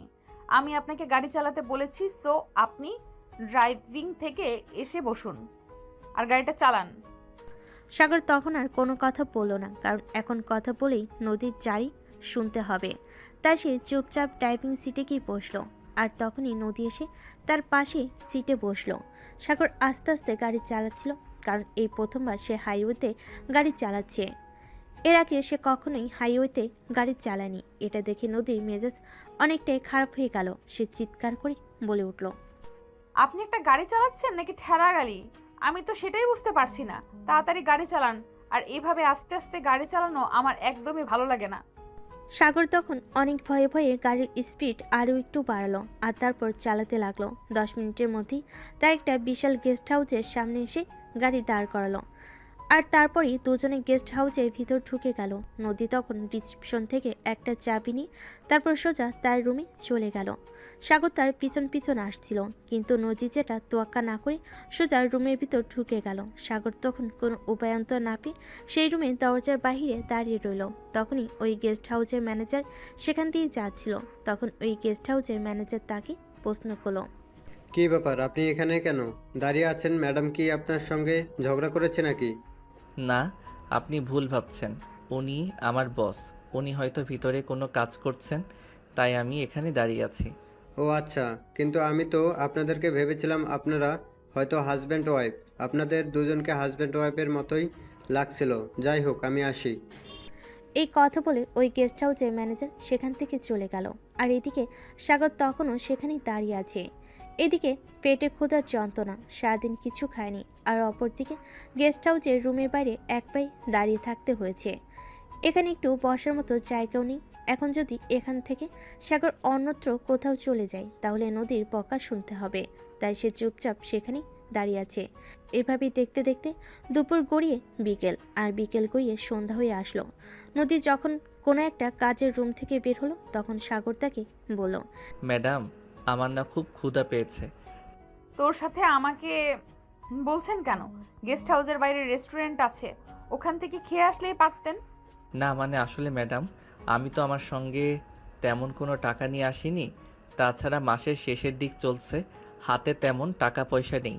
আর এখানকার রেস্টুরেন্টে সব দামি দামি খাবার, ওসব খাবার কিনে খাওয়ার মতো সামর্থ্য আমার নেই। সেটা আপনি আমাকে আগে বলেননি কেন? এই নেন, এখানে 2000 টাকা আছে, খাবারটা খেয়ে আসেন। আর আমি এখন আমার এখানকার এক বন্ধুর সঙ্গে দেখা করতে যাচ্ছি, কতক্ষণ আপনি রুমের ভেতরে গিয়ে বিশ্রাম নিতে পারেন। আচ্ছা ম্যাডাম, ঠিক আছে, কিন্তু আপনি তো একটা রুম বুক করেছেন, তাহলে রাতে কোথায় থাকবো আমি? কোথায় আবার থাকবেন? আপনি রুমের বাইরে দাঁড়িয়ে থেকে এখন যেভাবে আমাকে পাহারা দিচ্ছিলেন, ঠিক সেভাবেই আমাকে পাহারা দিবেন। আমি তো এখানে কোনো গার্ড নিয়ে আসিনি। আমার উপর যদি কেউ হামলা করে তাহলে আমাকে কে বাঁচাবে? তাই আপনি সেই দায়িত্ব পালন করবেন। কিন্তু ম্যাডাম, আমি কোনো কথা শুনতে চাই না। আপনাকে যেটা বলেছি সেটাই, রেস্টুরেন্ট থেকে খাবার খেয়ে আসবেন, আর তারপর আমি না আসা পর্যন্ত আমার রুমে আপনি বিশ্রাম নেবেন, আর আমি চলে আসলে আপনি বাইরে চলে আসবেন। এ বলে সাগরকে আর কোনো কথা বলার সুযোগ না দিয়ে নদী সেখান থেকে চলে গেল। আর এদিকে সাগর তখন গেস্ট হাউস থেকে বের হয়ে বাইরে একটা রেস্টুরেন্ট থেকে কিছু খাবার খেয়ে নিল আর তারপর রুমে এসে বিশ্রাম নিতে থাকলো। এভাবে দেখতে দেখতে ওই দিনের রাত প্রায় 12টা বেজে গেল, কিন্তু নদী এখনও ফিরে আসেনি। তাই সাগর নদীকে ফোন দিল। কি ব্যাপার, কি হলো? কোনো সমস্যা হয়েছে নাকি? তুমি আমাকে ফোন দিলে কেন? না মানে ম্যাডাম, রাত 12টা বেজে গেছে, এখন আপনি গেস্ট হাউসে ফিরে আসেননি। আপনার কোনো সমস্যা হলো কিনা তাই আপনাকে ফোন দিলাম। আমার কোনো সমস্যা হতে যাবে কোন দিকে? তুমি কি ওখানে বসে বসে এটারই প্রার্থনা করছিলে নাকি? না ম্যাডাম, আপনি তো আমাকে বলে গেলেন আপনি আপনার বন্ধুর সঙ্গে দেখা করতে চাচ্ছেন আর দেখা করে চলে আসবেন, কিন্তু এদিকে এতটা সময় পেরিয়ে গেল তারপরেও আপনি গেস্ট হাউসে ফিরে আসছেন না, সেটা থেকেই আমার চিন্তা হচ্ছিল, তাই আপনাকে ফোন দিলাম। আমি আজকে ফিরে আসবো না, আমি আজকের রাতটা আমার বন্ধুর বাড়িতেই থেকে যাব। তুমি ওখানেই থাকো। এখন আমি আপনার কথা শুনে নিশ্চিন্ত হলাম, আসলে খুব টেনশন হচ্ছিল তো তাই। নদী তখন তার কথার কোনো উত্তর না দিয়ে ফোনটা কেটে দিল। আর এইদিকে সাগর তখন বিছানায় শুয়ে ঘুমিয়ে পড়ল। পরের দিন সকালে ঘুম থেকে উঠে সে ফ্রেশ হয়ে নিল, আর তখনই নদী তাকে ফোন দিল। আমি আমার বন্ধুর বাড়ির অ্যাড্রেস তোমাকে মেল করে দিচ্ছি, তুমি গাড়িটা নিয়ে আমার বন্ধুর বাড়ির সামনে চলে এসো। এই বলে সাগরকে কোনো কথা বলার সুযোগ না দিয়ে নদী ফোনটা কেটে দিল। সাগর তখন মোবাইলটা হাতে নিয়ে অ্যাড্রেসটা দেখল, তারপরেই গেস্ট হাউস থেকে বের হয়ে ওই অ্যাড্রেসে চলে আসলো। এই বাড়ির সামনে দাঁড়িয়ে সাগর নদীকে ফোন দিল। ম্যাডাম আমি চলে এসেছি, আপনি কোথায়? আপনাকে তো কোথাও দেখতে পাচ্ছি না। আমি আসছি, 2 মিনিট দাঁড়া। বান্ধবীর সঙ্গে এতদিন পর দেখা হয়েছে, তাই তার সঙ্গে গল্প আর শেষ হতেই চাইছে না। এই বলে নদী ফোনটা কেটে দেয় আর কিছুক্ষণ পর বাসা থেকে নেমে আসে। তারপর তার বান্ধবীর কাছ থেকে বিদায় নিয়ে গাড়িতে উঠে বসে। তখন সাগর তাকে প্রশ্ন করে, ম্যাডাম আমরা এখন কোথায় যাব? কাল যে রেস্টুরেন্টে গিয়েছিলাম ওখানেই। তাড়াতাড়ি যাও, আমাদের হাতে বেশি সময় নেই, 10 মিনিটের মধ্যেই ওখানে পৌঁছাতে হবে। কিন্তু ম্যাডাম লোকেশন দেখাচ্ছে আমাদের প্রায় 25 মিনিটের মতো সময় লাগবে ওখানে গিয়ে পৌঁছাতে, তাহলে 10 মিনিটের মতো ওখানে পৌঁছাবো কি করে? আমি কোনো কথা শুনতে চাই না, তোমাকে যেটা বলেছি সেটাই করো। তুমি তাড়াতাড়ি করে গাড়ি চালাবা, 10 মিনিটের মধ্যে ওখানে পৌঁছাতে হবে। সাগর তখন কোনো কথা না বলে গাড়ি চালাতে শুরু করলো, কারণ এখন যদি সে নদীর সঙ্গে কথা বলে তাহলে আরও সময় ফুরিয়ে যাবে, আর সময় মতো পৌঁছাতে না পারলে নদীর বকা সঙ্গে পানিশমেন্ট আছে। তাই সে হাই স্পিডে গাড়ি চালিয়ে 10 মিনিটের মধ্যে সেখানে এসে পৌঁছালো। তুমি এখানেই থাকো, আমি মিটিং শেষ করে চলে আসবো। আর এই নাও 500 টাকা, তুমি নাস্তাটা করে নিও। ম্যাডাম আপনি নাস্তা করবেন না মানে? আমাকে টাকা দিয়েছেন তাই জিজ্ঞাসা করলাম। আমার নাস্তা করা বা না করার জন্য তোমাকে আমি চিন্তা করতে বলিনি। তোমাকে যেটা বলেছি তুমি সেটাই করো, যাও নাস্তা করে এসো। আমার যখন সময় হবে তখন আমি নাস্তা করে নেব। তাছাড়া তুমি খুব ভালো করেই জানো আমি আমার বান্ধবীর বাসা থেকে এসেছি এবং বান্ধবীর মার সাথে কে নাস্তা না করে চলে এসেছি, এটা তো আর ভাবার কথা নয়। আচ্ছা ম্যাডাম ঠিক আছে, আমি নাস্তা করে এখানেই অপেক্ষা করব। নদী তখন কোনো কথা না বলেই চুপচাপ ওই রেস্টুরেন্টের ভিতর চলে গেল। আর তারপর প্রায় 2 ঘন্টা পর সেখান থেকে বের হয়ে আসলো। তারপরই তারা দুজন ঢাকার উদ্দেশ্যে রওনা দিলে ঢাকায় এসে যখন পৌঁছালো তখন দুপুর 2টার মতো বাজে। সাগর তখন নদীকে বলল, ম্যাডাম এখন তো দুপুর 2টা বেজে গেছে, আমাকে কি এইটুকু সময়ের জন্য ছুটি দেওয়া যাবে? মানে আমি আমার আম্মুকে নিয়ে একটু ডাক্তারের কাছে যেতাম। না, আপনি 5টার দিকে অফিস থেকে বের হয়ে তারপর আপনার আম্মুকে নিয়ে ডাক্তারের কাছে যাবেন। এখন আপনাকে আমার সঙ্গে অফিসে যেতে হবে, অফিসের কিছু কাজ আছে সেগুলো করতে হবে। কিন্তু ম্যাডাম এত দেরি করে যদি যাই তাহলে তো ডাক্তার দেখিয়ে বাড়ি ফিরে আসতে রাত 10টা-11টা বেজে যাবে। আমার আম্মুর শরীরটা এমনিতেই খারাপ, তারপর আবার এত রাত পর্যন্ত বাইরে থাকাটা কি ঠিক হবে? আমি কোনো কথা শুনতে চাই না, যেটা বলেছি সেটাই করুন। সাগর তখন বুঝতে পারলো এভাবে আর কথা বলে লাভ হবে না। তাই সেই কথা না বলে অফিসে চলে গেল আর নিজের কেবিনে বসে কাজ করতে থাকলো। প্রায় আধা ঘন্টা পর রিমি সেখানে এসে উপস্থিত হলো আর সাগরকে বলল, কি ব্যাপার মিস্টার, খবর কি আপনার? বিষয়টা তো আমার ঠিক সুবিধা লাগছে না। আপনি কোন বিষয়ে কথা বলছেন আমি বুঝতে পারছি না, যদি একটু খুলে বলতেন তাহলে আমার বুঝতে সুবিধা হতো। এমনভাবে দেখছেন যেন ভাজা মাছটা উল্টে খেতে জানেন না। ম্যাডামের সঙ্গে আপনার কি চলছে একটু জানতে পারি? আচ্ছা, আপনার কি মাথায় সমস্যা আছে নাকি আমি সেটাই বুঝতে পারি না। ম্যাডামের সঙ্গে আবার আমার কি থাকতে যাবে? আর কোথায় ম্যাডাম, কোথায় আমি? আমি কি বামুন হয়ে আকাশের চাঁদ ধরার মতো দুঃসাহস দেখাতে পারি নাকি? সেটা অবশ্য ঠিক, কিন্তু চাঁদ যদি নিজেই মাটির পৃথিবীতে চলে আসে তখন তো আর তাকে দূরে রাখা যায় না, এটাও কিন্তু মেনে নিতে হবে। তাই, কিন্তু আমার মনে হয় আপনার ধারণা ভুল, এটা কখনোই হবে না।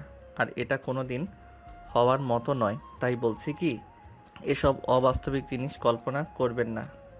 কেন, কল্পনা করতেও দোষ কোথায়? আপনারা করতে পারেন, আর আমরা বললে তো আপনি যে ম্যাডামের সঙ্গে 2 দিন চট্টগ্রামে গিয়ে থেকেছেন সেটা কি আমরা জানি না নাকি?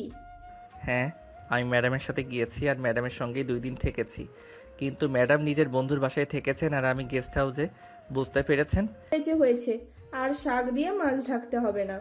কি করছেন না করছেন সেসব তো আপনারাই জানেন, আমাদের কাছে আর মিথ্যে বলে লাভ কি? এই কথা বলে রিমি একটা শয়তানি মার্কা হাসি দিয়ে সেখান থেকে চলে গেল।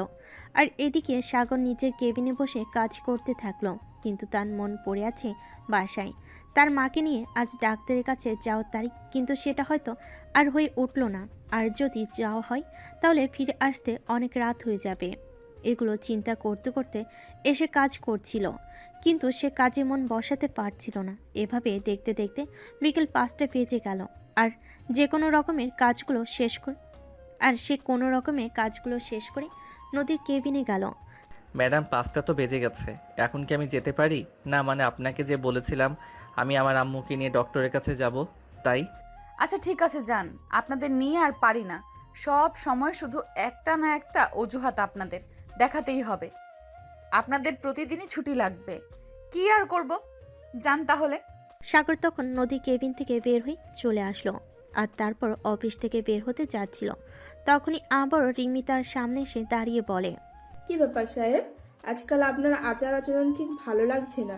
আপনি এত সকালে অফিস থেকে চলে যাচ্ছেন আর ম্যাডাম আপনাকে ছেড়ে দিয়েছে, বলুন তো এর পেছনের কারণটা কি? আরে বাবা রিমি, তুমি এমন কেন করছো? আমাকে নিয়ে এত সমালোচনা কেন তোমাকে করতে হবে বলো শুনি? আমার আম্মু অসুস্থ, আম্মুকে নিয়ে ডাক্তারের কাছে যেতে হবে, তাই ম্যাডামের কাছ থেকে 1 ঘন্টার জন্য ছুটি নিয়েছি। আই এম সরি, আমি আসলে তোমার সঙ্গে মজা করছিলাম। আচ্ছা ঠিক আছে, আন্টিকে নিয়ে ডক্টরের কাছে যাও, আর ডাক্তার কি বলে সেটা কিন্তু আমাকে জানিও। এই বলে রিমি তখন ওখান থেকে চলে গেল। আর এদিকে সাগর অফিস থেকে বের হয়ে বাসায় চলে আসলো। সে আগেই তিশাকে ফোন দিয়ে বলে দিয়েছিল তার আম্মুকে নিয়ে রেডি হয়ে থাকতে, ডক্টরের কাছে যাবে। তাই এদিকে তিশা রেডি হয়ে অনেকক্ষণ আগে থেকে বসেছিল। সাগর পাশে এসে তাদেরকে নিয়ে হসপিটালের উদ্দেশ্যে বেরিয়ে পড়ল। ডাক্তার দেখিয়ে বাসে আসতে আসতে রাত 11টার মতো বেজে গেল। তোকে তো আমি বলেছিলাম আমি আম্মুকে নিয়ে ডাক্তারের কাছে চলে যাই, কিন্তু তুই তো আমার কোনো কথাই শুনলি না। এখন রাত 11টা বেজে গেছে, কখন রান্না করবা, কখন খাবো, আর কখন ঘুমাবো? তোকে তো আবার কাল সকালে অফিসে যেতে হবে। সমস্যা নেই, চলো আমি তোকে রান্নার কাজে সহযোগিতা করি, তাহলে তাড়াতাড়ি রান্নাটা হয়ে যাবে আর তাড়াতাড়ি খাওয়া দাওয়া করে ঘুমিয়ে পড়তে পারবো। অফিস নিয়ে তোকে চিন্তা করতে হবে না, তোরও তো কাল কলেজ আছে। বলতে বলতে দুই ভাই বোন মিলে রান্না করে চলে গেল। তারপর দুজন মিলে রান্না শেষ করে খাওয়া দাওয়া করে ঘুমিয়ে পড়ল। পরের দিন যখন সাগর নিজের কেবিনে বসে কাজ করছিল, তখনই হঠাৎ তার একটা কাজ নিয়ে সমস্যায় পড়ে গেল। কাজটা কোনোভাবেই করতে পারছিল না, তাই সে রিমির কেবিনে চলে গেল আর রিমি তাকে কাজটা বুঝিয়ে দিচ্ছে। তখনই নদী সেটা দেখে ফেলে আর সেখানে উপস্থিত হয়। প্রচণ্ড রেগে গিয়ে নদী তাদের দুজনকে উদ্দেশ্য করে বলে, কি ব্যাপার, কি হচ্ছে এগুলো? এটা আমার অফিস, এটা প্রেম করার জায়গা নয়।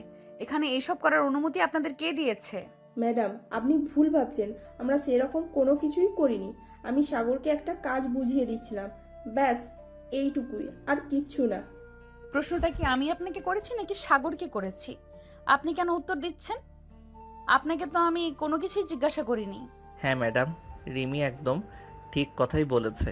আমি একটা কাজ করতে পারছিলাম না, তাই সেটা রিমি আমাকে দেখিয়ে দিয়েছিল, আর কিছুই না। ও আচ্ছা, তাই বুঝি। আপনি কাজটা করতে পেরেছিলেন না, তাহলে আপনি আমার কাছে চলে যেতেন। আমি আপনাকে এই কাজটা বুঝিয়ে দিলাম, কিন্তু তাই বলে আপনি এই মেয়েটার কাছে কেন আসবেন? আপনি জানেন না আমার অফিসে এইসব প্রেম টেম ওসব চলে না। ম্যাডাম আমি সত্যি বলছি, আমাদের দুজনের মধ্যে সেরকম কোনো সম্পর্ক নেই। আপনি আমাদের ভুল ভাবছেন। আমরা দুজন শুধুমাত্রই অফিস কলিগ আর বলতে পারেন ভালো বন্ধু, এছাড়া আর কিছুই না। একদম কথা বলবেন না আপনি।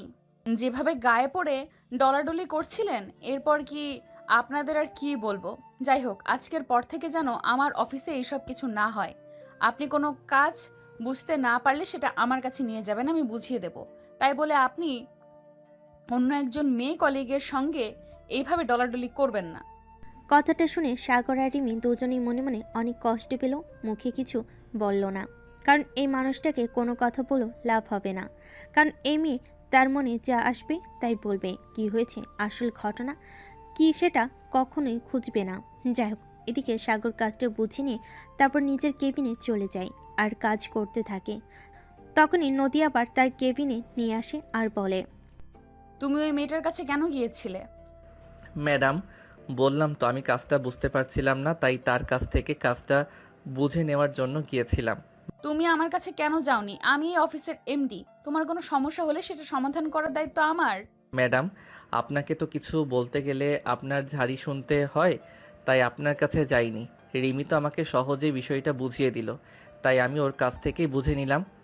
আমি ঝাড়ি দিয়ে কথা বলি বলে আমার কথা ভালো লাগে না, আর ওই মেয়েটার সঙ্গে ডলাডলি করতে খুব ভালো লাগে। লাস্ট বারের মতো ওয়ার্নিং দিচ্ছি তোমায়, আমার অফিসে এইসব কিছু চলবে না কিন্তু। ম্যাডাম আমি আপনার দুইটা পায়ে ধরি, কিন্তু দয়া করে এরকম অপবাদ দেবেন না। এগুলো একদম ভালো না। আমি এই মেয়েটার সঙ্গে কেন কোনো সম্পর্ক করতে যাব? তাছাড়া আপনি জানেন আমার ফ্যামিলির সম্পর্কে আমার এই মুহূর্তে এসব কিছু করার সময় নয়। আমি এখন ফ্যামিলিটাকে ভালো রাখার দায়িত্ব কাঁধে নিয়েছি, আমাকে এখন সেটাই করতে হবে। অন্য কোনো দিকে মনোযোগ দেওয়া আমার কাজ নয়। দেখো, আমাকে কোনো কিছু বোঝাতে এসো না। সব কিছু বোঝার মতো যথেষ্ট বয়স আর বুদ্ধি আমার হয়েছে, তাই আমাকে কোনো কিছু বোঝাতে হবে না। নেক্সট টাইম এরকম কিছু দেখলে জন্য কিন্তু তোমাকে পানিশমেন্ট পেতে হবে, এটা আমি তোমাকে বলে গেলাম। সাগর তখন আর কোনো কথাই বলে না, চুপচাপ নিজের মতো কাজ করতে থাকলো। কারণ এখন আর নদীর সঙ্গে কোনো কথা বলে লাভ হবে না, তাই কথা না বলে সবচাইতে ভালো কাজ। আয়শা চুপচাপ বসে রইল আর নদী নিজের মতো করেই বেশ কিছুক্ষণ বকবক করে তারপর সেখান থেকে চলে গেল। এভাবেই চলছিল দিনগুলো, যেন প্রত্যেকটা দিন দোজকের ন্যায় কাটতে থাকে। প্রতিদিন সকালবেলা অফিসে আসো, তারপর নদীর এই বকবকানি আর চেঁচামেচি চিৎকার শোনো, এগুলো নিত্যদিনকার রুটিন। সেদিন হঠাৎ করে নদীর আব্বু নদীকে বলে, নদী তুমি একটা কাজ করো, সাগরকে বলো একবার আমার সঙ্গে বাসায় এসে দেখা করে যেতে। কেন আব্বু, কি হয়েছে আমাকে বলো। না, তোমার সঙ্গে বলে কোনো লাভ হবে না। তুমি সাগরকে অফিসে গিয়ে বলে দিও আজ বিকেলে আমার সঙ্গে দেখা করতে। আমি তার সঙ্গে দেখা করে সরাসরি কিছু কথা বলতে চাই। কি এমন কথা যেটা আমার সঙ্গে তুমি বলতে পারবে না? সাগর আসলে তারপর তার সঙ্গে তোমাকে বলতে হবে। কথাটা এরকমই, তাই বললাম তুমি অফিসে গিয়ে সাগরকে বলে দিও আমি তার সঙ্গে দেখা করতে চাই, তাহলেই সে চলে আসবে, তোমাকে অন্য কিছু করতে হবে না। আচ্ছা ঠিক আছে, সমস্যা নেই, আমি সাগরকে বলে দিব। আমি এখন আসছি, আমার অফিসের টাইম হয়ে গেছে। এই কথা বলে নদী বাসা থেকে বের হয়ে অফিসে চলে আসে। অফিসের কাজ শেষ করতেই দুপুর হয়ে গেল। তখন সে সাগরকে নিজের কেবিনে ডেকে পাঠালো। ম্যাডাম আপনি নাকি আমায় ডেকেছেন? হ্যাঁ, আব্বু বললো তোমার সঙ্গে দেখা করতে চায়, তাই আমি তোমাকে বলতে এলাম। তুমি একবার আব্বুর সঙ্গে দেখা করে নিও। কেন ম্যাডাম, স্যারের আবার কিছু হয়েছে নাকি? না, আমি জিজ্ঞাসা করেছিলাম, আমাকে তো কিছু বললো না। তো বলো তোমাকে বলতে, তুমি নাকি আব্বুর সঙ্গে দেখা করবে। আচ্ছা ম্যাডাম ঠিক আছে, সমস্যা নেই। আজ বিকালে অফিস ছুটি হলে আমি স্যারের সঙ্গে দেখা করে নিব। এই বলে সাগর নদীর কেবিন থেকে বেরিয়ে আসলো। সেদিন অফিস ছুটি হওয়ার পর অফিস থেকে এসে সোজা সাগর নদীদের বাসে চলে গেল। সাগর বাসে ঢুকতেই দেখতে পেল নদীর আব্বু ড্রয়িং রুমে বসে তার জন্য অপেক্ষা করছিল। সাগর ড্রয়িং রুমে ঢুকেই নদীর আব্বুকে সালাম দিল। আসসালামু আলাইকুম স্যার। ম্যাডাম বলে আপনি নাকি আমার সঙ্গে দেখা করতে চেয়েছেন, কেন কিছু হয়েছে নাকি? না, সেরকম কিছু না, আসলে তোমার সঙ্গে একটু কথা বলতে চাই, একটা জরুরি দরকারি, তাই তোমাকে ডেকে পাঠালাম। হ্যাঁ স্যার বলুন না, কি বলবেন? না মানে আসলে কথাটা তোমাকে কিভাবে বলবো সেটাই তো ভেবে পাচ্ছি না। আসলে তোমার তো বাবা বেঁচে নেই। ফ্যামিলিতে এখন তুমি একমাত্র মানুষ যে কিনা তোমার ফ্যামিলির ব্যাপারে সিদ্ধান্ত নিতে পারো। তাই তোমাকেই সরাসরি ডেকে পাঠালাম তোমার সঙ্গেই বলবো বলে। হ্যাঁ স্যার, বলুন না কি বলবেন। এত আমতা আমতা করার কি আছে? আপনি আমার পিতৃ সমতুল্য। আপনি যদি আমাকে কোনো কাজ করতে বলেন, সেটা আমি আমার জীবন দিয়ে হলেও করতে চেষ্টা করব। আসলে বিষয়টা সেরকম নয়। আমি তোমাকে একটা কথা বলতে চাই, যদি তুমি রাখো তাহলে বলতে পারি। বললাম তো স্যার, আপনি আমার পিতৃ সমতুল্য। আপনি আমায় আদেশ করুন, আমি সেই কথা রাখতে বাধ্য। আসলে কথাটা হলো, আমি চাই তুমি আমার মেয়েকে বিয়ে করো। এটা কোনো কথা হলো? এই কথাটা বলার জন্য এতক্ষণ আপনাকে এভাবে আমতা আমতা করতে হয় নাকি? সরাসরি বলে ফেললেই তো হতো। কথাটা বলে সাগর নিজের জিভে কামড় দিল আর বলতে লাগলো, হায় আল্লাহ স্যার, এটা আপনি কি বলছেন? কোথায় আপনার মেয়ে আর কোথায় আমি? বামুন হয়ে আকাশের চাঁদে হাত বাড়াতে চাই না। তাছাড়া 5 বছরের জন্য চুক্তিবদ্ধ হয়ে আপনার অফিসে চাকরি নিয়েছি। এখানে আপনার মেয়ের যে সকল অত্যাচার সহ্য করছি, বিয়ে করে আপনার মেয়ের অত্যাচার আমার পুরো পরিবারটাকে জ্বালাতে চাই না। হ্যাঁ বাবা, সেটা আমি খুব ভালো করেই জানি। আমার মেয়েকে সহজে কোনো ছেলে বিয়ে করতে চাইবে না, কিন্তু আমি তোমাকে দেখেছি তুমি আমার মেয়েকে সহ্য করার মতো ক্ষমতা রাখো। তাই আমি চিন্তা করেছি তোমার সঙ্গে আমার মেয়েকে বিয়ে দেব। তাছাড়া তুমি যথেষ্ট বুদ্ধিমান ছেলে, আমার মেয়েকে কিভাবে কন্ট্রোল করতে হবে সেই বুদ্ধি নিশ্চয়ই তোমার মাথায় আছে। হ্যাঁ, আমি মানছি যে বিয়ের পর বউ কিভাবে পালতে হয় সেই বুদ্ধিটুকু আমার মাথায় আছে, কিন্তু আপনার মেয়ে যে পরিমাণ রাগী, আমার মা আর বোন এগুলো একদমই সহ্য করতে পারবে না। ওদের নিয়ে তোমাকে কোনো চিন্তা করতে হবে না, কারণ তোমার মা আর বোনের সঙ্গে আমি অলরেডি কথা বলে নিয়েছি। তারা বলেছে তুমি যদি রাজি থাকো তাহলে তাদের কোনো আপত্তি নেই, তাই তোমাকে ডেকে পাঠালাম। আচ্ছা ঠিক আছে, আপনি যেহেতু বলছেন আর আমার মা আর বোন দুজন যেহেতু সম্মতি দিয়েছে, তাই এখানে আমি আর কি বলবো? আমার কিছুই বলার নেই। আপনারা যেটা ভালো মনে করেন সেটাই করেন। আচ্ছা ঠিক আছে, তাহলে সেই কথাই রইল। আমি যত দ্রুত সম্ভব তোমাদের দুজনের বিয়ের ব্যবস্থা করব। তখনই নদী বাসে এসে পৌঁছালো আর এই কথাটা শুনে একদমই চলে গেল। কি বলবে কি করবে কিছুই ভেবে পাচ্ছে না সে। অনেকটা রেগে গিয়ে সে বলতে লাগলো, তোমাকে কি আমি কখনো বলেছি যে আমি বিয়ে করব? তাছাড়া এটাও কি বলেছি যে আমি এই ছেলেটাকে বিয়ে করব? কখনোই না। আমি আমার অফিসের সামান্যতম একটা কর্মচারীকে বিয়ে করে নিজের মান সম্মান ধুলোয় মেশাতে চাই না।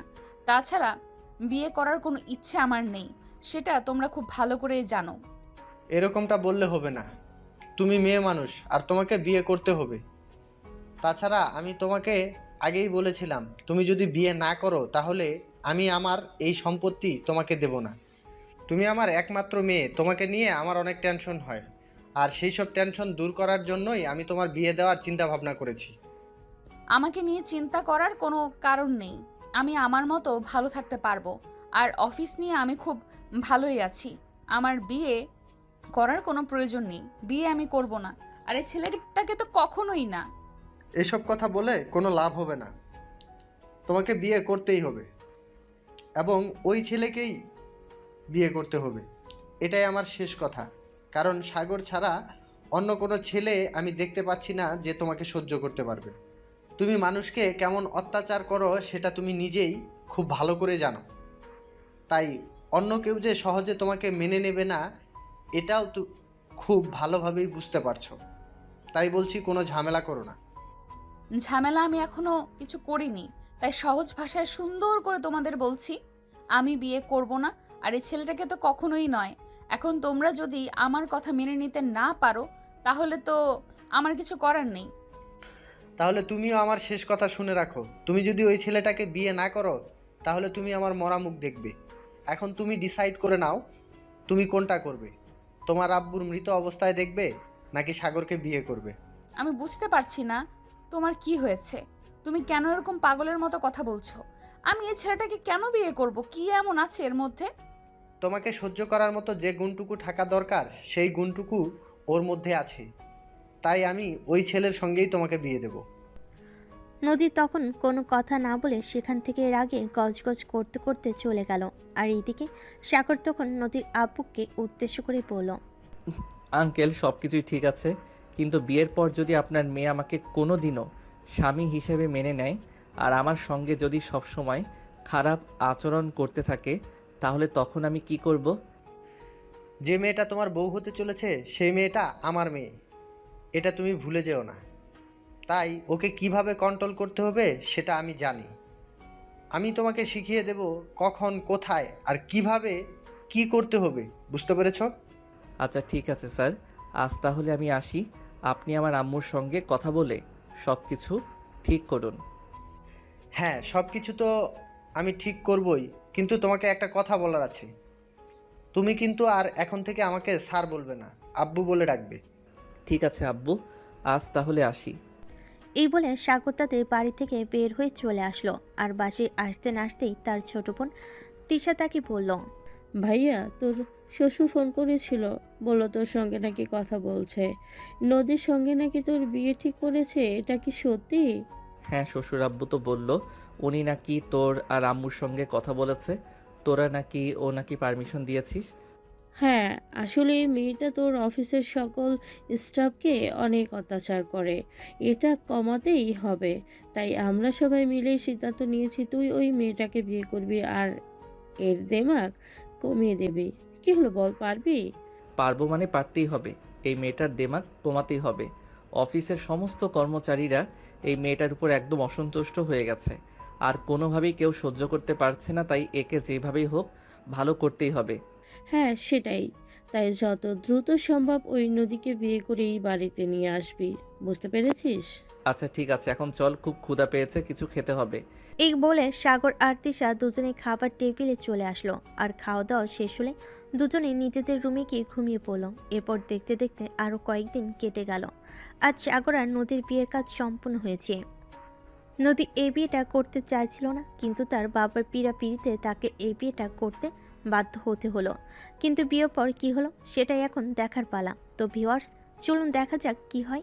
তিশা আর তার চাচাতো বোনেরা মিলে নদীকে সাগরের রুমে দিয়ে গেল। কিছুক্ষণ পর সাগর রুমে প্রবেশ করলো। নদী তখনও বিছানায় বসে আছে, তাই সাগর তাকে বলল, কি ব্যাপার, বাসর রাতে স্বামীকে সালাম করতে হয় এটা তুমি জানো না, নাকি এখনো বিছানায় বসে আছো কেন? যেখানে আমি তোকে স্বামী হিসেবেই পারি না, সেখানে আমি তোকে সালাম করতে যাব কোন দুঃখে? আমি তোকে সালাম করতে পারবো না। চুপচাপ বিছানা থেকে বালিশ নিয়ে সোফায় গিয়ে ঘুমিয়ে পড়। বিছানায় আমি ঘুমাবো, আমি তোর সঙ্গে ঘুমাতে পারি না। এই যে, এক্সকিউজ মি ম্যাডাম, আপনি হয়তো ভুলে গেছেন এটা আপনার বাবার বাড়ি নয়, এটা আমার বাড়ি। এখানে আমি কোথায় থাকবো না থাকবো সেটা আমি ডিসাইড করব। আপনার যদি আমার সঙ্গে একই বিছানায় ঘুমাতে কষ্ট হয় তাহলে আপনি গিয়ে সোফায় ঘুমান। আমি কখনো বিছানা ছাড়া ঘুমাইনি, আমার বিছানা ছাড়া ঘুমানোর অভ্যাস নেই। কি বললি তুই? আমি সোফায় গিয়ে ঘুমাবো? কখনোই না। এই যে ম্যাডাম, আপনি হয়তো ভুলে যাচ্ছেন আপনি কার সঙ্গে কথা বলছেন। আমি আপনার হাজব্যান্ড, আমাকে সম্মান দিয়ে কথা বলেন, আমাকে আপনি করে কথা বলুন তো। তুই তোকারি এখানে চলবে না, এখানে আপনার সবাইকে সম্মান দিয়ে কথা বলতে হবে। এটা আপনার অফিস নয়, শ্বশুর বাড়ি, ভুলে যাবেন না কিন্তু। তোর শ্বশুর বাড়ির গুষ্টি গিলাই, তোকে তো আমি বিয়েটা করেছি শুধুমাত্র আমার আব্বুর জন্য। সে আপনি যাই করেন তাতে আমার কিছু যায় আসে না, কিন্তু এখন থেকে আপনি আমার বিয়ে করা বউ। এখন থেকে আমি আপনাকে যেটা করতে বলবো আপনাকে সেটাই করতে হবে, বুঝতে পেরেছো বউ? কার বউ আর কিসের? আমি তোকে বলেই দিলাম আমি তোকে হাজবেন্ড হিসেবে মানি না। আর আমি তোর বউ হতে যাব কোন দুঃখে? বললাম তো শুধুমাত্র আব্বুর জন্য তোকে বিয়েটা করেছি, না হলে তোকে আমি কখনোই বিয়ে করতাম না। বউ, এত কথা বলে সময় নষ্ট করার মতো কোনো ইচ্ছে আমার নেই। চলো তোমার সঙ্গে রোম্যান্স করব। কিসের রোম্যান্স? তুই একদম আমার ধারে কাছে আসবি না, আর আমার শরীরে স্পর্শ করার দুঃসাহসও দেখাবি না। তাহলে কিন্তু তোর সঙ্গে এমন কিছু হবে যেটা তুই কল্পনাও করতে পারবি না। সে যখন হবার তখন হবে, এখন আমি এত কিছু চিন্তা করতে চাই না। এত বছর পর আমার বউটাকে আমি আমার কাছে পেয়েছি, এখন কি আর আমি দূরে দূরে থাকতে পারি নাকি? এই বলে সাগর নদীকে ধাক্কা দিয়ে বিছানার উপর ফেলে দিল। আর তারপর যা হওয়ার তো তাই হলো। আর ভিউয়ার্স, আপনার এখনও কি করছেন? লোকের বাসর লুকিয়ে লুকিয়ে দেখতে হয় না। চলুন আপনারাও চলে যান, আর আমিও এখান থেকে বিদায় নিই। আবার না হয় আমরা নতুন কোনো এক গল্পে দেখা করব। সে পর্যন্ত সবাই ভালো থাকবেন, সুস্থ থাকবেন। আল্লাহ হাফিজ।